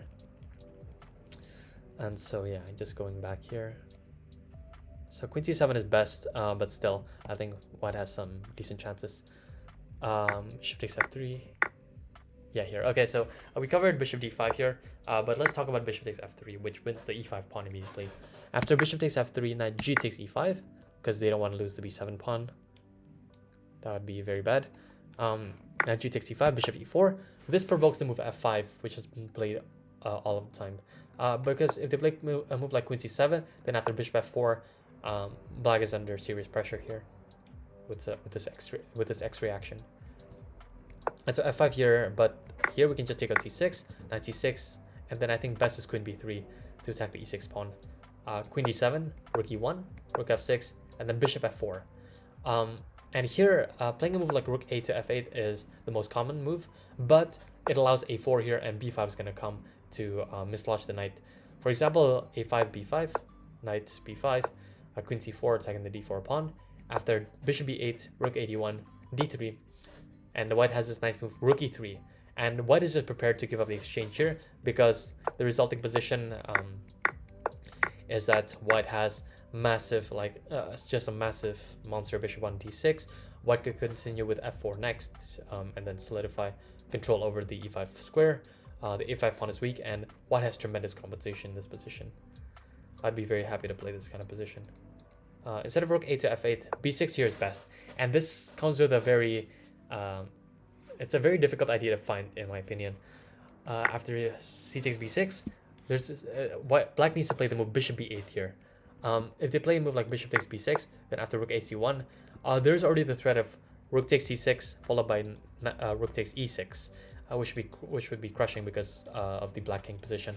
And so knight e7 here, bishop g5, rook g6, bishop e7, queen e7, rook c6, bishop c7, knight takes f5, queen g5, knight g3, and after this sequence, queen d5, white gets a really good endgame after rook b5 and then rook e5. White is much better in this endgame, I would say close to winning already. So yeah. And so should be 8 here, and then yeah, we just covered that.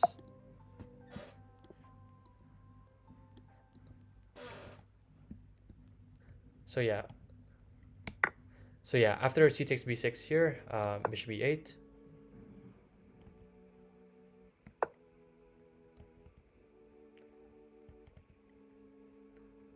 Okay, so after bishop f4, b6 here, c takes b6, and then the move bishop b8.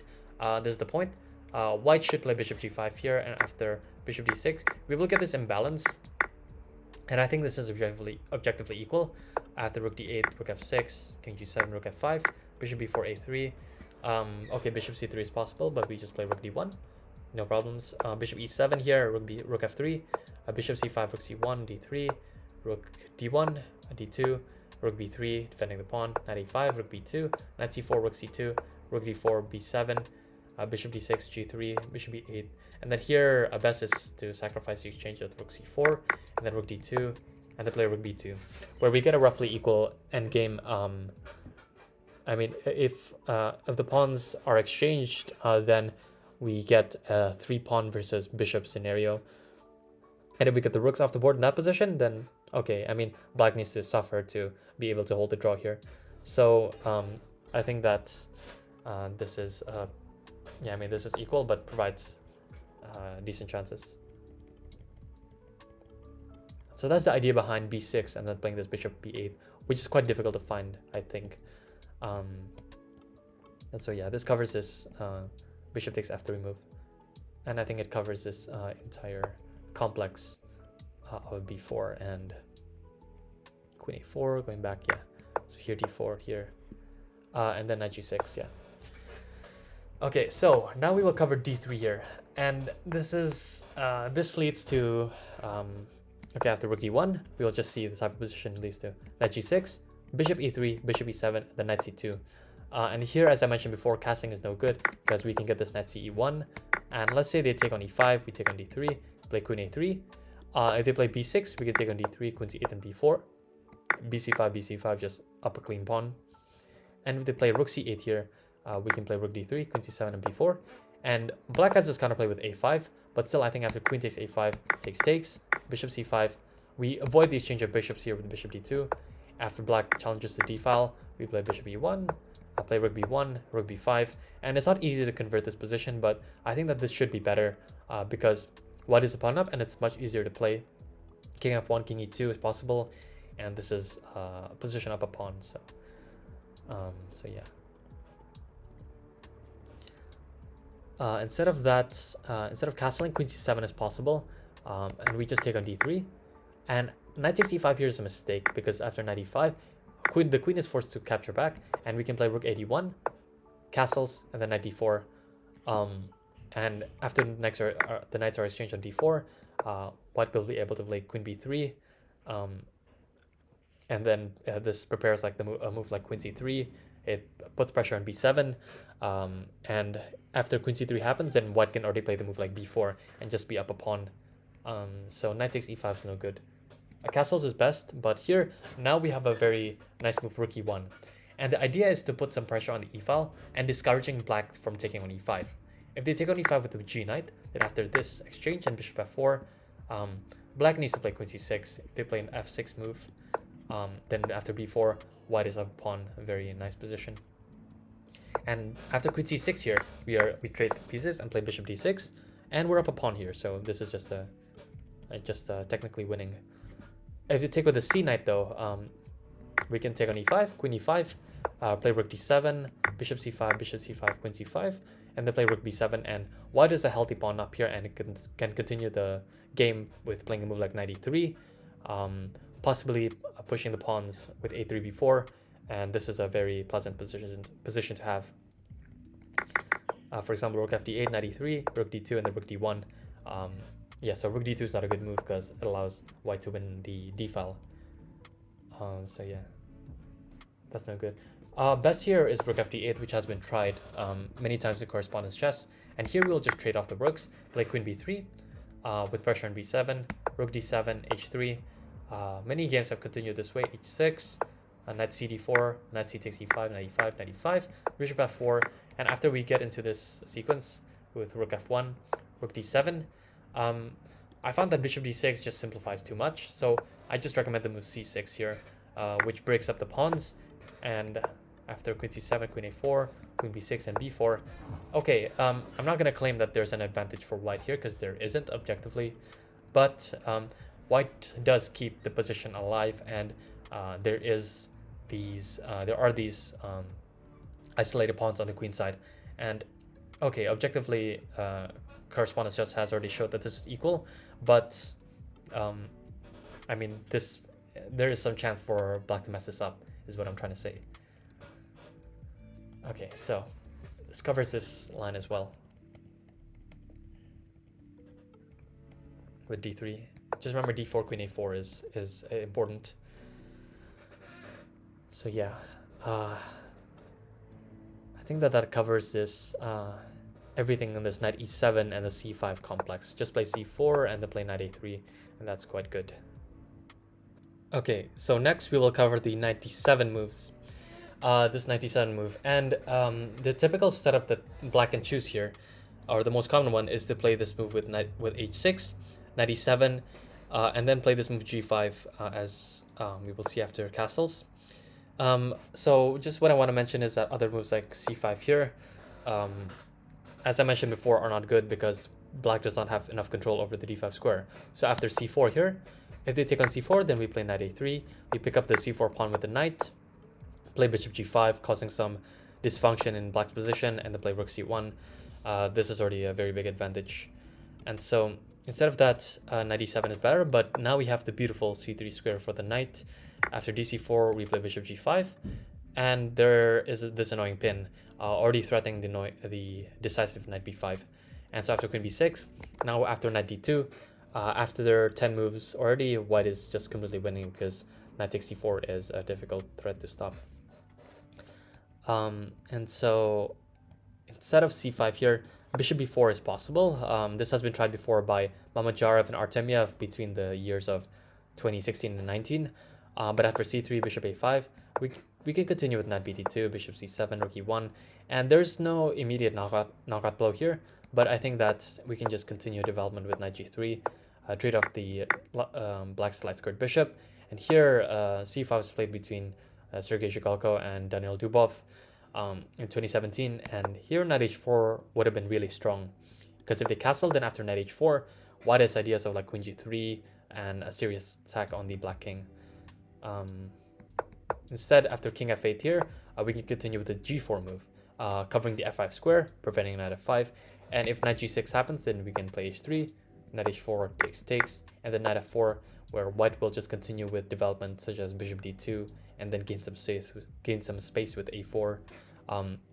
Black's minor pieces look very strange, and the knight would much rather be on c6 than on d7 here. So yeah, that covers this bishop e4 move. And instead of that, bishop g6 is interesting.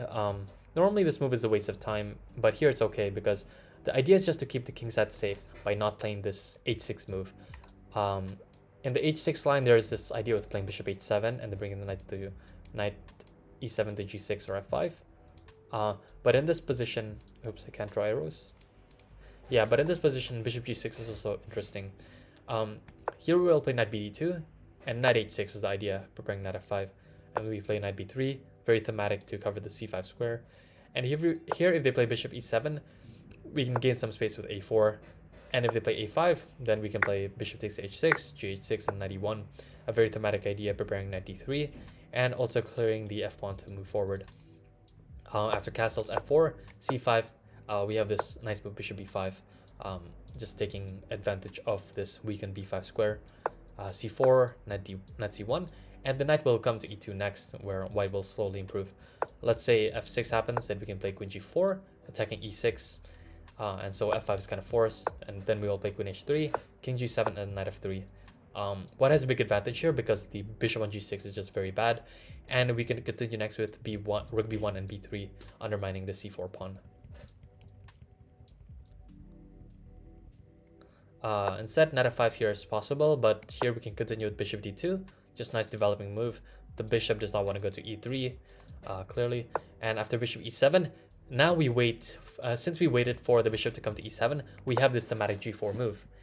And knight h6 is not very good because we can play knight e1, and we can defend g4 and also prepare ideas of both knight d3 as well as f4. For example, c5 here, we can take on c5, and knight takes c5 is no good because we can take on h6, play f4, and then f5, just trapping the bishop. And so knight takes c5 is better, but we can give a bishop e5 check. And after knight d7, there's this very surprising move, h4. The idea is to distract the bishop from the c5 square, so knight c5 can come and just win. And otherwise, h5 is being threatened on the spot, and this is just winning. So that's very good. Instead, king f8 is better, but after we play knight d4, we have this idea of f4, f5, and still white has a big initiative. So that's something to look forward to. Instead, knight h4 is more common, and here we will take an h4, play f4, and here f5 is being threatened, so black needs to play f5. And here I think best is just to take on f6. Bishop takes f6 is the most common move, but this runs to g5, and the bishop will come to g4 next. So after bishop e7, bishop g4, bishop f5, rook e1, applying more pressure. Castles and rook takes e6 happened in the game between Fabiano Caruana against this strong 2450 player in 2011. And so instead of bishop f6, queen f6 is best, but still we will play g5, and after queen f7, we will play knight a5. And this is very annoying as it pressures the b7 pawn. Castling here is already a mistake, because which is chosen by Dreyev once, because of c4 blasting open the center. Bishop f5, rook c1, knight b6, c5, knight c4, giving up a pawn. But after knight c4, bishop h3, here I think rook f3 was chosen, and bishop g4. Here knight e5 was played, but I think queen a4 is a very interesting idea, and one that's recommended by the computer. Objectively, the computer gives us as 0-0s, but given that, I mean, like, if we give up a rook and have 0-0s on the board, this shows that something is very dangerous, and yeah, the position is very dangerous for black. So queen a4 here would have been really strong, like bishop f3 and queen a7, something like this.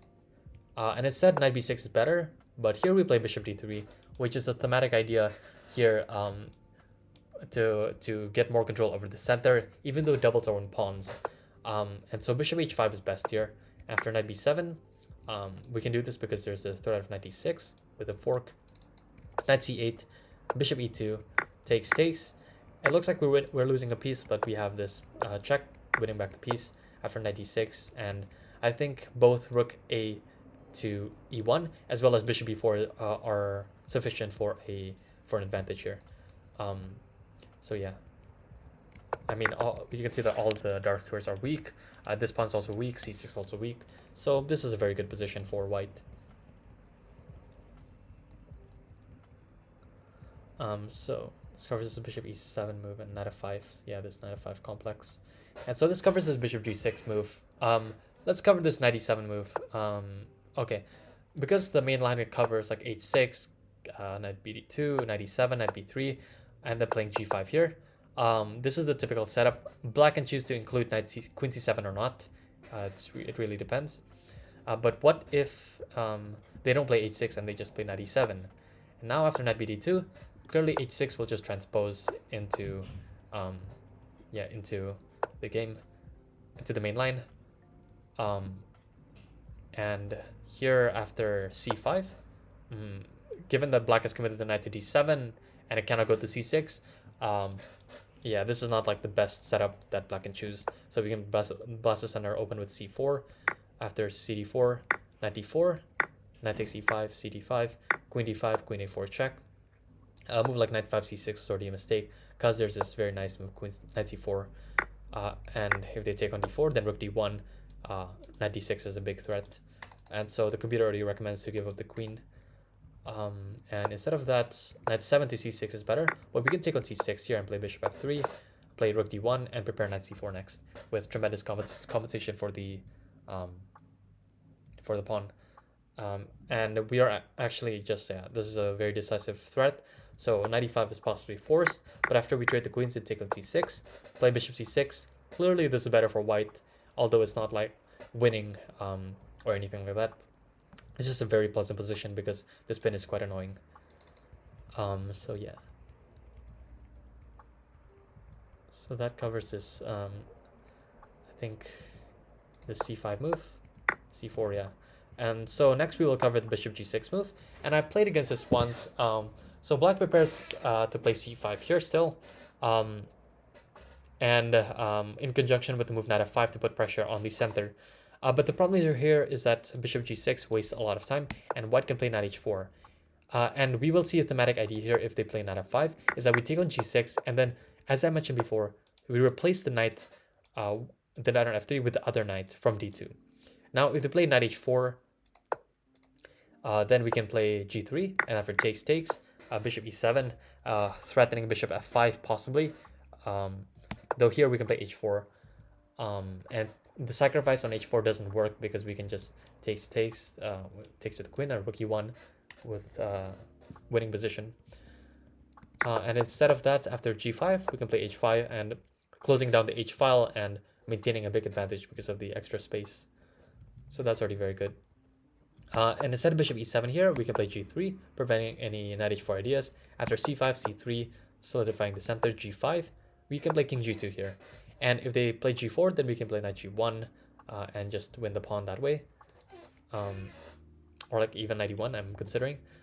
After cd4, queen b6, now we can play h3 to prevent g4. And black's position is not very harmonious. The knight would much rather prefer to be on c6. And I think black would be okay if they had this knight on c6. And I think white can just develop or apply more pressure on black's weaknesses, such as with bishop d3. Like, the best move I think is knight b8 to prepare knight c6. But in that case, we can play bishop d3, threatening to take on f5. And the g5 pawn is consistently weak here, so white is doing very, very well here. So that covers this knight f5 move and c5. Okay, yeah. c5 here after this, c3. If they take on d4 here, knight c6, knight g6, and then we get this similar situation without c takes d4 included. But still, white has a big advantage, I think. If they play knight c6, then we can take on g6. And then again, as I said before, we replace the knight on f3 with this knight from d2. And then white can play g3, king g2 next. Black has double pawns on the g file, and black's only active plan is to break with f6 at some point, though even that would weaken the g6 pawn. So this is already very advantageous for white. And so we will cover another idea here, which is knight c8. And this is a very common idea in the close friend structure, preparing knight b6 at some point. Which is why, given that we see knight b6 is coming, we can play this move a4. Which prevents the knight from coming to b6 because we can play a5. And so after bishop e7, we play a5. And now if we get the opportunity, we can play a6. So black should play a6. And here we can play c3. The main move is to play knight b3 here, but we can keep it flexible here because at some moment we can even play b4 and then and only then bring the knight to b3. So for example, after castles, play b4, knight e7, knight b3, knight b5, and then this very nice move, queen e1, where the queen is very useful here. First off, defending c3 pawn, the c3 pawn, and also anticipating f6, where the e file will actually open up, and white has enough control or enough support over the e5 pawn because the queen is there. So this is very good. Yeah, so this knight c8 plan. And so that covers this knight e7 move. And now we will get into the main line, which is h6. The idea, as I mentioned before, is after knight bd2, knight e7, knight b3, and then g5. Yeah, this was recommended by in this excellent video by international master Alex Estane from Chess Factor. And here, okay, we'll just cover this after knight bd2, knight e7, knight b3. Here there are a bunch of moves. I think I play knight c8 here, but similar to before, we can just play a4 after bishop e7. Okay, this requires more research, but I think playing a move like a5 here is already very, very good, and we can play based on themes and not exactly theory per se. Instead, queen c7 here is a common idea, but typically black plays queen c7 after playing g5. But in here, the idea is just to play for c5 immediately. And I think best is to play bishop d2 in anticipation to meet, to like line up the rook on c1, opposing the queen. And playing a move like c5 here is actually just a big mistake, because we can take on c5 with the knight. After knight c5, dc5, here we can play c4, and white opens up the position when black is not ready for it. For example, if they take on c4, we can play rook c1, b5, b3 with a big advantage. And if they play knight c6, we can play b4 here, a very nice sacrifice to open up the position further. After knight b4, bishop b4, we play knight d4 here. And white wants to take out the bishop on f5, and also there's the idea of giving a check on b5. So for example, after bishop e4, it's important to play a3 here, kick the queen out first, and then after queen a5, take on d5, bishop d5, and then bishop b5 check. Now moving the king wouldn't be an option, and so bishop c6 is best. But after bishop c6, bc6, and knight c6, queen b5, and queen f3, clearly white has a much more active position, with the rooks possibly coming to harass the black queen. So yeah, that's a very good outcome, I think. So the c5 move is too early. Instead g5, black tries to gain space here and develop the bishop via g7. And it's not with malicious or aggressive intent, but the idea is just to possibly play for c5 as well as f6. And here we will play a4, which is a typical idea in this line to try to gain space with a5. And if black plays a5 here, then this structure is actually very good for white, this inclusion of a4, a5. Because in the long term, with this knight on b3, this actually just puts pressure on this a pawn, meaning that if black plays b6 and c5, we can take that, and this a5 pawn will be a weakness in the long term. As additionally, if they play b6 and then c5, this b5 square is also open for the bishop, which gives white a lot of pressure. And so after a5, we can play the move rook c1, which is a prophylactic move against the move c5, because if they play c5, then white can play c4, and this position is just very, very good. And instead of that, bishop g7. Now I recommend the move rook e1, and I have to thank National Master FDune Chess, FDUNNE Chess, for finding this idea, and also the engine recommends this, and this is the top move. This doesn't look very useful, but the idea is, again, to support the e5 pawn in case of f6. And if black castles here, we have this move h4. And now, because black has castled, h4 becomes a serious consideration. After g4, knight h2, the knight is coming to f1 and to g3 perhaps. So after h5, knight f1, bishop g6, knight g3, c5. White can play this move bishop g5, and after attacking this knight, and after knight c6, c3, rook a c8, and then this move bishop d3. If white decides to take on d3, then after c4, queen d2 here, knight 6 h5, there's already a decisive attack here. So that's not good. And instead, c4 immediately runs into bishop g6 and then knight d2, where the g6 pawn will be permanently weak. Queen c2 will just come to pressure it, and this is very dangerous. So this idea with rook e1 is very nice and important to know. And instead of that, let's see, if they don't play g5 here, and if they don't play this queen c7 and then g5, let's look at bishop h7 here. And the idea is possibly, I mean, just not to compromise the structure with a move like g5. And here we can play bishop d2. And from this position, black can choose like either to play knight f5 or knight g6. First up, we'll cover knight f5, which seems a lot more logical. But we can note that, again, as usual, we're waiting for black to play bishop e7 and only then go for g4. And in this position, we can play a move rook c1, which is a useful waiting move. Now, what we don't want to do is play a move like rook e1, which should first off cover off the e1 square for the knight, where the knight can make the use of this like typical rerouting of knight e1 to d3.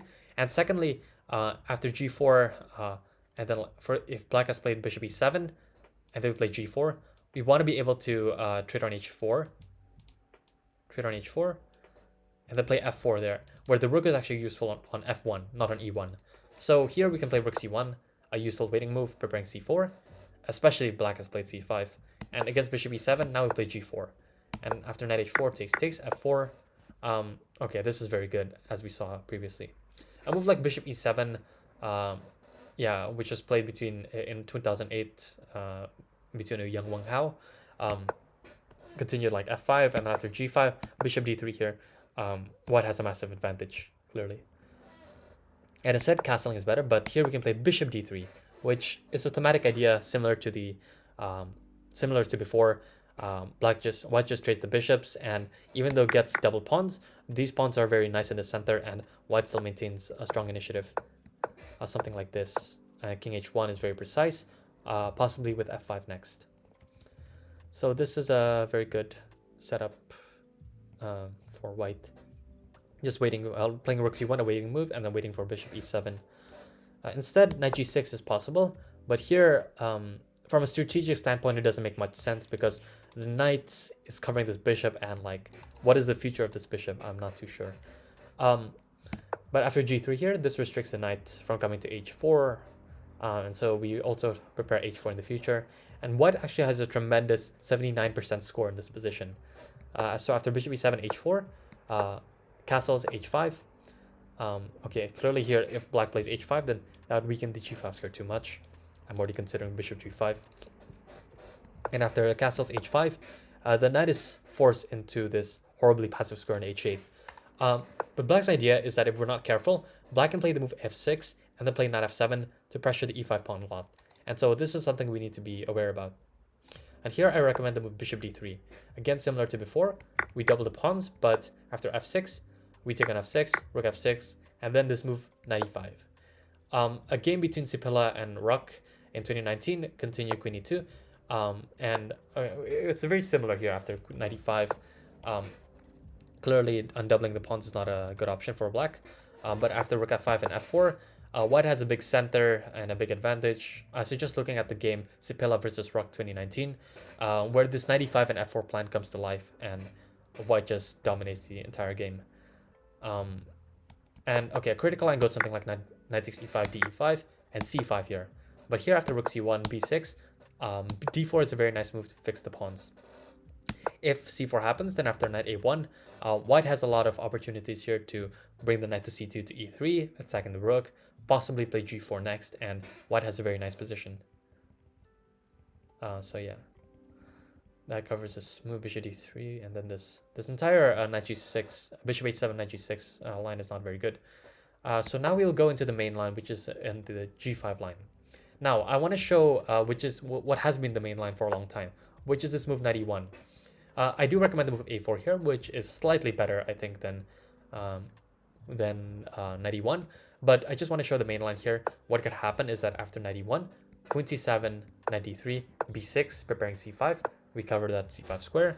Bishop g7, f4, c5, dc5, g4, cb6, ab6, bishop f4, knight g6, bishop g3, castles, knight e4, bishop e4, c3, knight g takes e5, knight f2, bishop g6, a4, and this is equal, but there can be a case to be made here where okay, white may be marginally better, but I don't think that this is like the best try for an advantage. I just want to show you some like this sample line because it shows kind of like the thematic ideas of white preparing f4, white playing knight e1 to d3, And also white playing bishop e3 only after black has played b6 and is preparing c5. So that's important. In this position, I recommend the move a4, which anticipates black castling queenside, and it'll be useful to create an attack there. So if they play a move like a5 here, as I mentioned before, it prevents the first off, it prevents the pawn from advancing, but this structure is quite good because the knight on b3 exerts long-term pressure on it. So here we play knight e1, which is very thematic, preparing knight d3, and also prepares f4. Yeah, and so for example, if they play c5 here, we can just play c3 to solidify the position. Knight c6, bishop e3, bishop g7, and f4. One of the ideas to gain counterplay. And this position is already very nice because black has a lot of weaknesses and the king is not very comfortable. So here, instead of that, queen c7 is possible. And then here we can play knight d3 to cover c5. And the bishop does not go to e3 in this position because we want to keep it flexible, as we can play f4 in one move and capture on f4 with the bishop. But after b6, now we have to fight against the c5 break, so we play bishop e3, bishop g7, and f4 here. And this is a favorable variation or favorable version compared to the main line because of the inclusion of a4, a5. And the knight on b3, as I mentioned before, exerts pressure on it, and so this is a very nice position for white. Instead of that, black can play queen c7 here, and then we will play bishop d2, which is a sneaky idea because, okay, if they play a5, then this is similar situation. And if they play castles here, we have this move bishop a5, provoking b6, because knight b6, knight c5 would be disastrous. And here, after b6, we retreat back, and now there's this hook, which we can play a5 with. So black has to do something about this a5 advance, and so they have to play a5, and now we play rook c1, preparing c4, and lining up with the king and queen here. And after king b8, this game between Ivan Chaika and Sergei Degtyaryov continued c4, dc4, bishop c4, and the game continues something like this. White just built up the pressure here, knight c2, play f3 correctly, and then play bishop e3. Close up the king side here so they could focus all their efforts on the queen side, and then play bishop d3. Here they took and played f4, and then they rerouted the bishop to e2 to f3 on this long diagonal, which is just beautiful. And after rook c8, rook c4, white managed to break through here after bringing the knight, the rook to c2, the knight to c1, and then a2, and then pushing this b4 break. And after bishop takes b4, knight b4, a b4, a5, yeah, this was already decisive. Queen a6 was chosen, but after rook b4, queen a5, and rook b3, rook a3 is unstoppable, and black just resigned here. So I do recommend checking that game out a couple more times if you want to look at the possible attacking ideas in that position. So yeah, so castling is not really good here, and yeah, queen c7 is not the best. Bishop g7 is possibly better to apply pressure on the center, and but it doesn't mind the pawn getting to a5, which is probably the best decision. After after a5, black can play rook c8 here and prepare for some c5, but I think the best here is just to play c3 and anticipate the opening of the c file. Because if they play c5, we have this knight takes c5 move, and after knight c5, dc5, rook c5, we can play a6, b6, and the bishop e3, gaining a tempo, rook c7, and the queen a4, which activates the queen and misplaces the king on f8. After king f8 and c4, this blasts open the position wide open, and black is not ready for this rook d1. So this is not timely. And so here, instead of that, black can castle. And here, after changing plans to castling, we play this move rook e1 in anticipation of f6 to blast open the center. We just support the e5 pawn.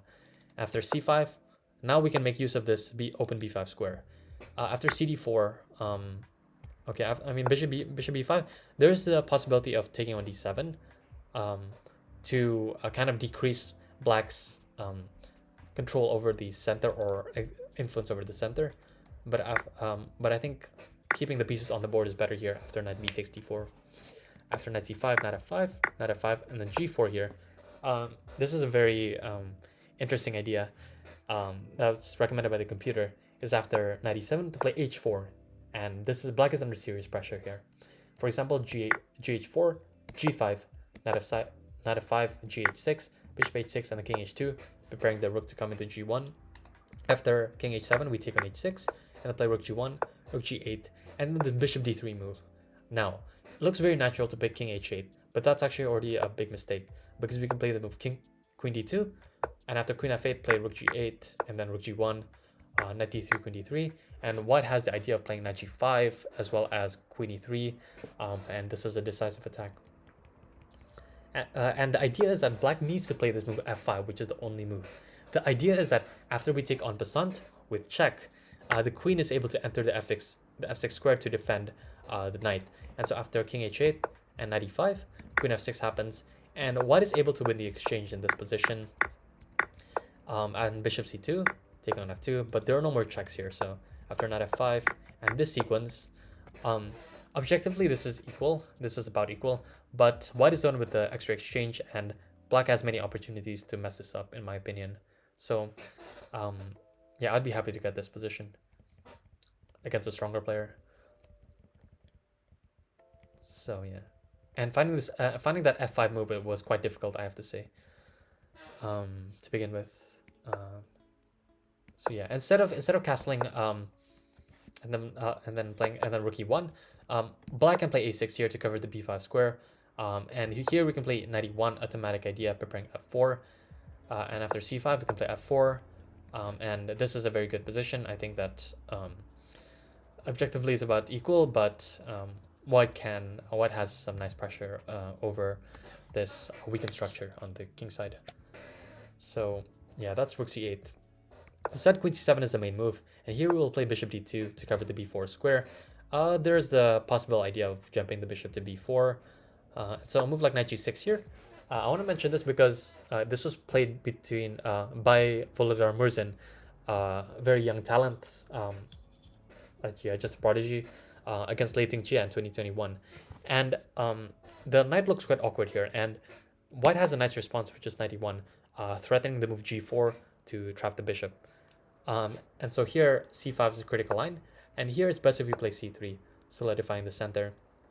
If we play g4 here, it gets really unclear after bishop e4 f3, and in this sort of position, it's not exactly what I want to recommend. So here best is c3, and after c4, knight c1, black needs to do something about the threat of g4, and so black needs to admit the mistake and just play knight e7 back. And after f4, just like in the main line, white undermines the g-pawn and has some very nice initiative. Additionally, we can play some ideas of like b3 to undermine this pawn. Instead of knight g6, c5 looks more in line with the idea, but and given that the rook is not on c1 right now, c4 doesn't work very well. But here, I think after knight takes c5, white has some good pressure here. If they play a6, just claiming that the e5 pawn is going to fall, and black is going to play g4 next to win it, we have this move b4, just to defend the queenside pawn. And after g4, knight d4, bishop takes e5, knight takes f5, bishop h2, king h1, e takes f5. We have this important move f4, which forces black to take en passant. Because if they play bishop g3, then we okay, if black gets 3 free moves like queen like queen c6, 1, 2, and then 3, then they're going to be mating us. But we have this move for k3, exerting pressure on the bishop. After bishop h4, bishop c3, attacking the rook, rook g8, bishop e5, queen c6, and queen d4. Okay, white is just a lot better here because there's already the threat of playing b5, and then playing rook b1, and the rook can also swing to e3 next. There's possibly the threat of g3 in this position, and black is doing very badly here. So instead of bishop g3, g takes f3 is best, but after rook takes f3, bishop e5 is possible, but here we play rook b1, rook g8, and then bishop d3, where white has a clear advantage because of all of the weak pawns everywhere, and black can't even castle queenside because b5 will just wreck the position open, even at the cost of the c5 pawn. Yeah, so there's so many weaknesses in black's position. And instead of bishop e5, rook g8 is possible, and here we play queen f1, which is very nice, controlling the b5 square and just preparing b5 in the future. And so here bishop g3 was played in one game, and b5 here would have been really strong. After queen e5, c6, bc6, and b6, white is pretty much already winning here because of the passed pawn. After f4, now we need to be careful because there's this threat, and so we sacrifice the exchange here. After fg3, rook e1, rook d8, and then bishop g4 is the most precise solution. If we play a move like queen f4, this exchanges the queens, but it's not as clear, I think, as playing the move bishop g4 after queen d4, queen e2, threatening mate, and forcing queen e4. After queen e4, bishop f5, takes, c5, and bishop f4. Now the position is a lot clearer because white is pinning the knight, and both of the bishops are perfectly placed on those diagonals. So yeah. So that covers this move, I think. All these complications with a6. And best here is queen c5, but I think this is even simpler. We can play c3 to secure the c-pawn, and then at some point we can play knight d4. For example, after castles, we can also consider this move h4. So very thematic when black decides to castle short and has this h6 g5 complex. We can play this h4 move. And after g4, knight d4, h5, we can play f4. And white has a very nice position. The outpost on d4, possible idea of a6, bishop e3 is going to come. And yeah, this is a very nice position here. And so c5 is not very good. So we will cover the last one, which is the last move, which is f6. Now this is very thematic. And here I think best is to take on f6, bishop f6, and then this move knight e5, which is the main move by far. And this is a very enterprising pawn sacrifice. The idea is just to open up the lines against the black king with ideas of bishop h5 check. After knight e5, d e5, bishop e5, bishop h5. A move like knight g6 is already very bad because of g4, bishop e4, f3, which traps the bishop. Okay, like we can follow the line even further, queen g3 and queen h3, and then we take on g6 and then queen e2, which easily wins for white. And instead of knight g6, bishop g6 is possible, but we have this very nice move, knight c5, which is very powerful to target the e6 pawn, and the queen can't even go to d6 because b7 is hanging. White will just come next with rook e1 with a lot of pressure. And instead of that, king f8 is the best move, but here we'll play g3, and white has a lot of compensation for the pawn with ideas of queen e2, playing the rook to e1, applying pressure on the e-file, and the knight jumping into d4 or c5 when the e5 bishop retreats. For example, if the bishop retreats to d6, then we can consider a move like knight d4. And the activity against the black king is immense here, and I think you can check this game between Lubas versus Balta in 2020, and I think white has very good chances here for to win. And I think the computer says something like +1 in this position, which is not as clear as a +1 as in like an extra pawn, but the dynamics of the position really favor white a lot. Okay, so that essentially covers everything in this bishop like knight f3, e6, and then all of these knight d7 and knight e7 setups. So that's going to be the end of this video, actually. I hope you enjoyed it. And yeah, this is quite tiring. I actually recorded this once before, and I turned on the engine, and like the recording just wasn't moving at all, except for the sound. So unfortunately, I can't turn on the engine to show like the objective evaluation, but I did try to be as objective as possible in my analysis, and I wouldn't recommend these lines if I did not believe in them. So thank you so much for watching. Please like and subscribe if you enjoyed it. Please share if you enjoyed the video, and please do comment what you want to see next, or if you have any questions. So yeah, thank you so much for watching. Please stay safe and have fun playing chess, everyone. Bye bye.